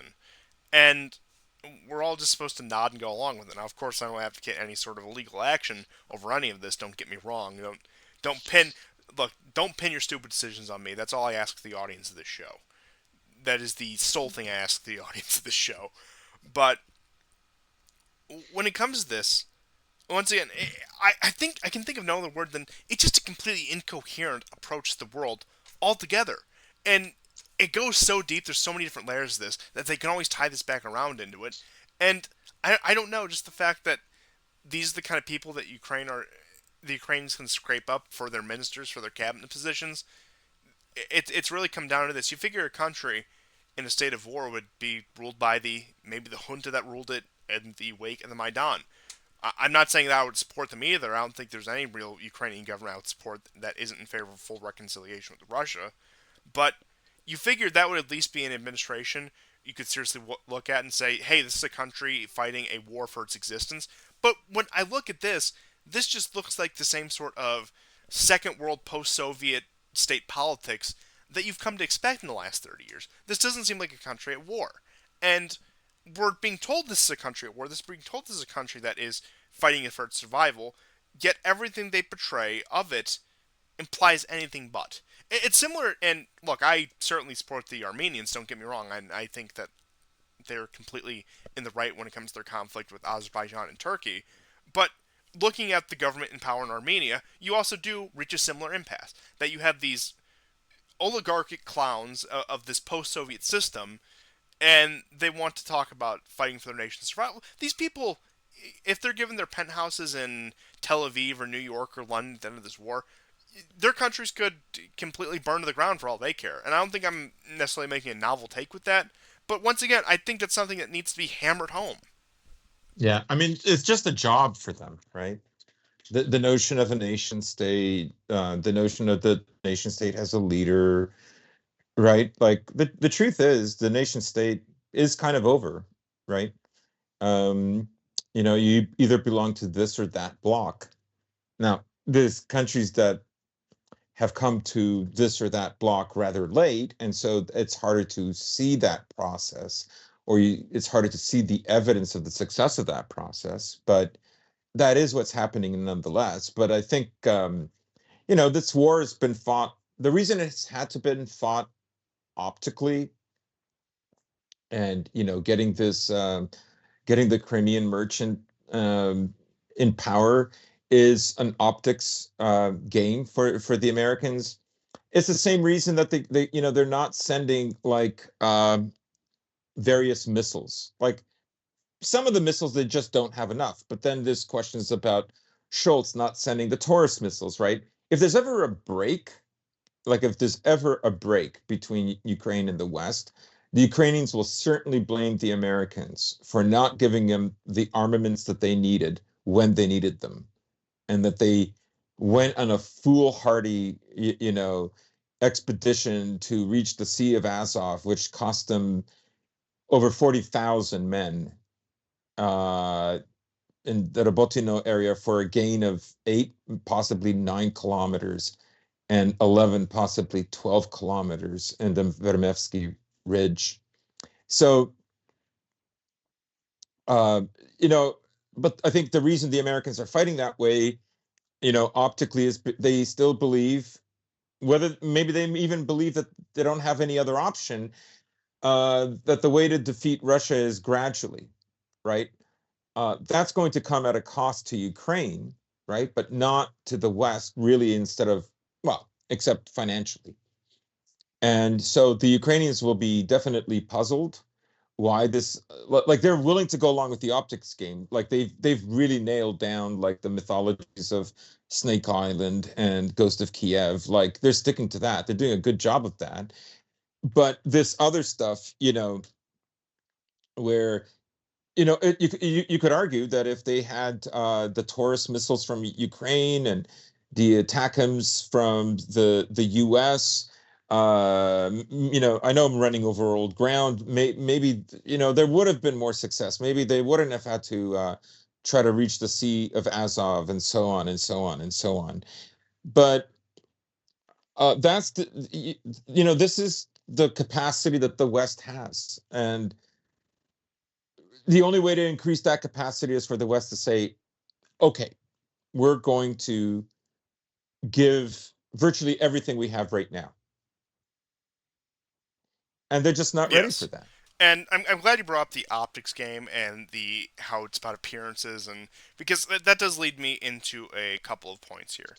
And you were talking about if there ever is a break between Ukraine and the West, that you're going to get Ukrainian finger pointing of you didn't provide enough, you didn't give us enough, etc., etc., etc. And I could very easily see that situation where maybe even if it's just the king of controlled opposition, somebody like DeSantis is allowed to win, but he still just for the sake of his optics, he has to cut funding by like 10%. I could very easily see a situation like that playing out, and maybe that's a good off ramp for the whole Ukraine conflict as they pivot their attention towards China and Taiwan. Who knows? That could be what they're gearing up to do. I'm not going to say for certain at this point. I think it's still too far out. And the other thing to fixate once again more on the new Ukrainian defense minister, I mean, it absolutely has to be optics. The fact that this guy, this this Tatar slaver that they picked, is going to be the one who's in charge, in large part, of a war effort against Russians. I mean, once again, that has to be a humiliation ritual, not only for the Russians themselves, but also for the Ukrainians who have to take orders and salute this man.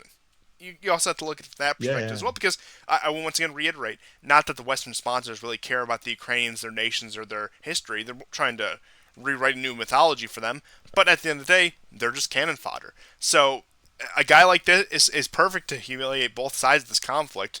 And imagine more of these. I can imagine more of these ministers will be appointed as Zelensky's government does start to unravel.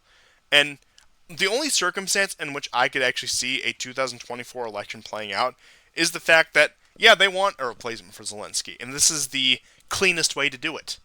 They're going to pressure him to Yeah, hold yeah. some sort of election, even in the Yeah. circumstances of wartime, and then, lo and behold, he loses the election, and they got their new puppet in there. Maybe it's somebody a bit more aggressive. Maybe it's somebody who is a bit more, let's just say, uh, technically competent when it comes to the job of administration.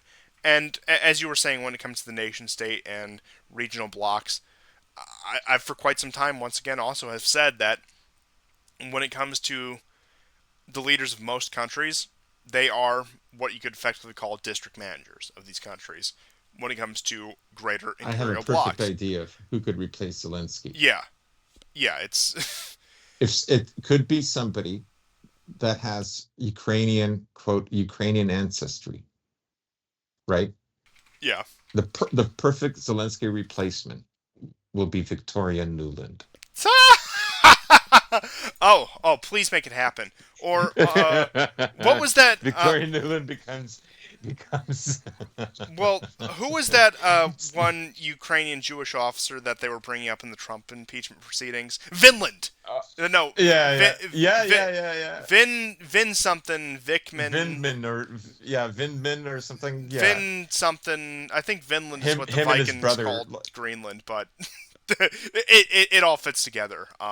It all you get the point It's here. perfect. They have roots in Ukraine. They're Jewish, and they hate Russia. It's a perfect Yeah, fit. yeah, we're building a cabinet. Well, I mean, I think they actually offered him the defense minister. Vindman or Newland. Yeah, I think they actually offered Vindman the defense minister post before the war. They did. Yeah. They did. You're right. They did. So I don't know. Yeah. He might take him up on that one. But yeah, that's it. We're building a perfect new coalition out of Ukraine. These people with these tenuous connections, it's perfect. Maybe that was Newland's ploy all along. In which case, evil, but I have to applaud her for her ingenuity and ingenious in this case, at least. Just credit where credit is due in the raw sense, but it, I could very easily see them swapping that out. Now, at that point, yeah, I wouldn't be surprised if they did something that on the nose just to solidify the control of the American empire on that. But this I is was just wondering. yeah, go ahead. Sorry, I don't mean to cut you off. Maybe before we wrap up, like if we want to deal with the attack on the Pskov military air force base. Yeah, we can close out with that with the drone that was allegedly launched from one of the Baltic states, allegedly. Yeah. But you seem to be chomping at the bit, so I'll let you take over for this last leg of the show. I only say so because we're getting to the 2 hour mark, and I just thought like maybe we could, and I have a map for Oh, it. beautiful. So let me just get to it. Pardon me. Almost there. So here's, I'm going to give you, yeah, I'll give you two maps. This is the first one, which gives you like Okay, let me just get the it up here. range, the rough range that this would had to have gone through had it had it come from Ukraine. And then this next map is the possible routes that it could have come through of varying distances if it didn't come from Ukraine. Of course, these routes would be even longer. In the second map, you can see that there were all kinds of strikes and attempted strikes in the Russian area. So in Bryansk, Oryol, Kaluga, there was an empty tank for oil where one of these drones was knocked down and it fell into. But we should say for the attack on Pskov, it looks like, based on the latest Western, and I say Western because there were, I think, Russian satellite images that popped up. I don't know whose they were, but then there were Western ones. And it looks like at least two were damaged that the Russians say are capable of being repaired, and two of them really are destroyed. Now, I don't know if the two that are destroyed match with the two that the Russians claimed first, and that the fire just, after a day just ate them and they just became rubble. I don't know. But in any case, initially Zelensky said these attacks happened from within Russia. He didn't do it. And then a day later, he said, oh, actually, it was us. We did it. So it's so crazy. So apparently, one of the theories is that there's a type of drone, and they're very sort of, they look like a blimp with wings. And I believe they're called beavers. This is not the Bobber guys that are on Zaporozhye on the Russian side. I'm not talking about those guys. These are some kind of a beaver drone, and they are capable of 700 kilometers. Uh, they're making all the drones right now out of plastic and wood so that they evade detection, essentially, right? And that's a new thing now in this war. The other is Bugs the Bunny Ukrainians are warfare. introducing, yeah, the Ukrainians are actually introducing drones now with AI. So if they lose reception, the drone still keeps going. Now, I don't know if the Russians already have electronic warfare that can deal with AI controlled drones, but it'll be interesting to see. So um, there's nothing definitive. The Russians have said nothing, and one argument is they've said nothing because they know it's coming from a NATO state, or maybe a ship close to a NATO state in the Baltic that could have launched this. But the attack was like, I mean, I saw figures anywhere from 10 to 21, and there were some people that were saying there was about 19 or 20 that were launched. Like, that's a lot, and over a short period of time. Obviously, most were shot down. They tried to get to Pskov of the 20 because you could argue, four hit something, and two of them had very successful hits, right? Now, the Russians have like 100 IL-76s anyways, but that's interesting nonetheless. But they also targeted uh, a nuclear power plant, the Ukrainians did, in the Kursk region, not just this week past, but yesterday. So they're really sort of, I mean, they're pushing it, right? Um, and then there was an attack. Not These are not the three unmanned boats that they sent.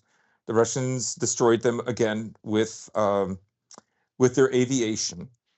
But there was, remember the attack on the Russian Air Force base last December. Was that Angles that they hit? Yes, Yeah. Engels Air Force Base.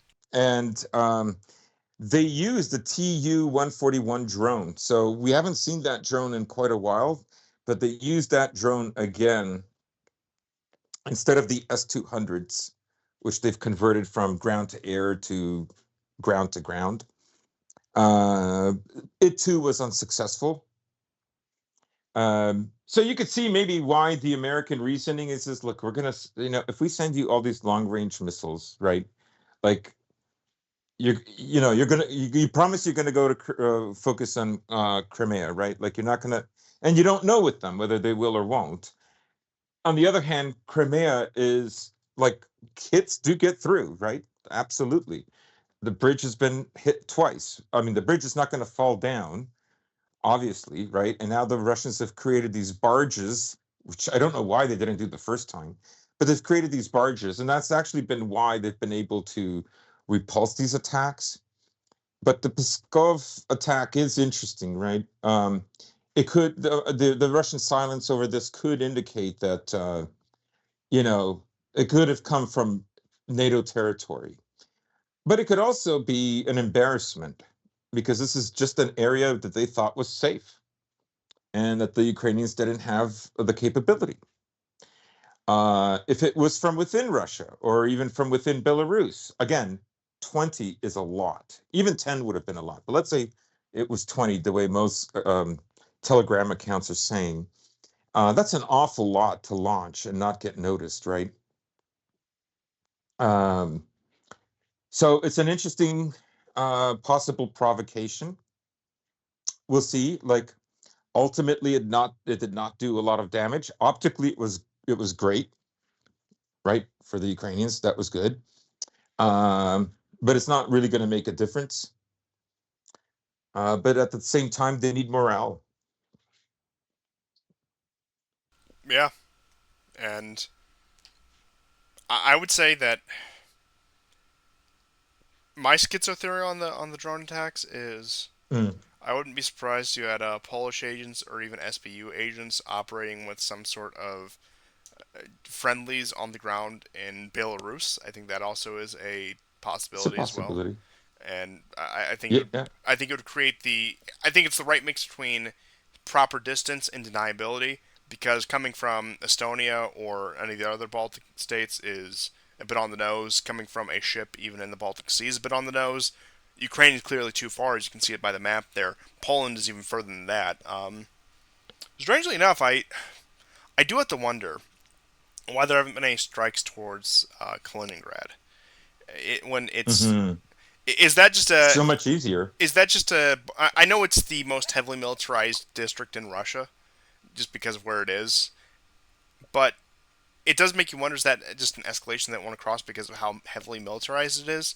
And I know they were talking about the Lithuanians uh, in May of 2022 wanted to sever access to Kaliningrad. They eventually balked on that, but it does make you wonder if as things escalate, and even from Ukraine, that actually is a reasonable distance to hit Kaliningrad, even with drones, that we could see that happen. And I think that may be part of the next phase of the war, especially if we're going to see the Poles take a more proactive role in this war. Not that I'm saying Poland will storm into Kaliningrad or that there'll be a hot conflict there, but I could expect to see more sabotage there. I don't think that's entirely unreasonable. Hmm.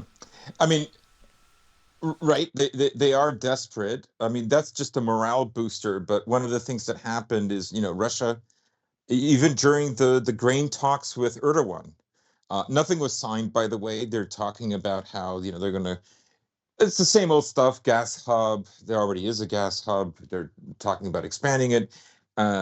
Nuclear power plant in Turkey. Well, that's already been decided upon. They exchanged pleasantries, but nothing about a grain deal has been signed yet. Right? There's no formal agreement. That could mean it's just going to be delayed. However, during this time, and just days before, the Russians were launching strikes all in the Odessa region, and again in that area that borders Romania and Moldova, in the basically where the in Reni and what is it, Ismail? Yes. Okay, so let me. I'll get the map.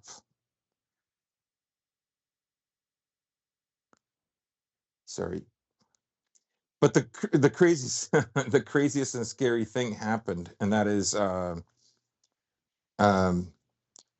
Kuleba claims that the Geran drone from the Russians actually hit inside Romania. Romania denied it. In fact, Romania was the first to say that this did not happen, right? But now I'm seeing, just in the last hour, I'm seeing Romania saying they could have hit inside Romania. So, I mean, this is what Ukraine need. Like Ukraine understands, right? They cannot win this war unless there's an intervention by NATO, right? Like it's just not possible. I think many of them know this, and every time they get desperate, right? Like for instance, they sent a HARM missile into an apartment building in Donetsk. Then a few days later, they hit it again with artillery. Different apartment building. This is a high rise. This is well over 15 stories, right? Every time they get frustrated, they do these attacks in civilian centers, and because I mean, because Ukrainian people like that, and it is a morale booster. And sorry, I'm trying to I'm fumbling looking for the for the image for you. Oh, here it is. Okay, so I'll show you where the attacks have been.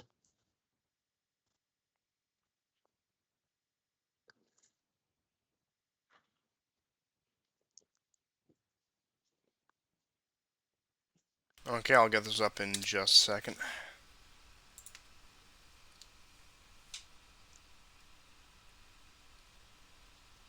And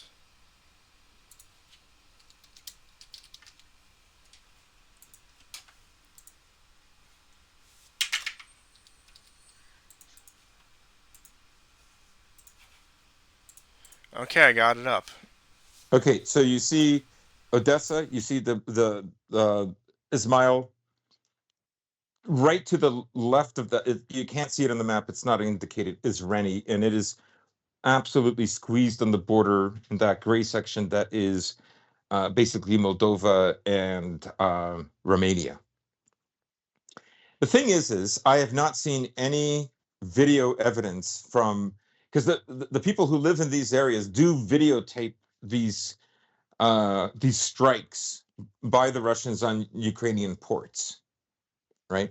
Now, the Russians claim that they attacked ports that had critical infrastructure of some kind or another, but it could have been granaries as well, right? We don't know. In any case, they need the ports for whatever reason, right? Russians do let Ukrainian ships now leave, right? But they can't come back unless they're inspected, I guess. And even then, as soon as they land, that port will be attacked. So whatever they offload could very well end up being destroyed anyways. We've already seen that happen. So it'll be interesting just to follow and see if the Romanians are going to pick up on this and say, "Oh yeah, actually, you know what? You were right. We did get hit. Article 5. Like I say, it's too late in many ways because if that had happened, it would have been video evidence. Belarus flew over into the Polish side, then the Poles flew into Belarus's territory. Each of them denied this. It did not turn into this great casus belli. So I don't know. Anyways, that's all I wanted to say about uh, about Pskov and the latest attacks in this Crimean region. But once again, with the whole Romania thing, they tried this with the Polish missiles. They've tried, and they've actually even tried to say that they had the missile shot down over Romania that one time. The Romanians were very quick to rebuff that.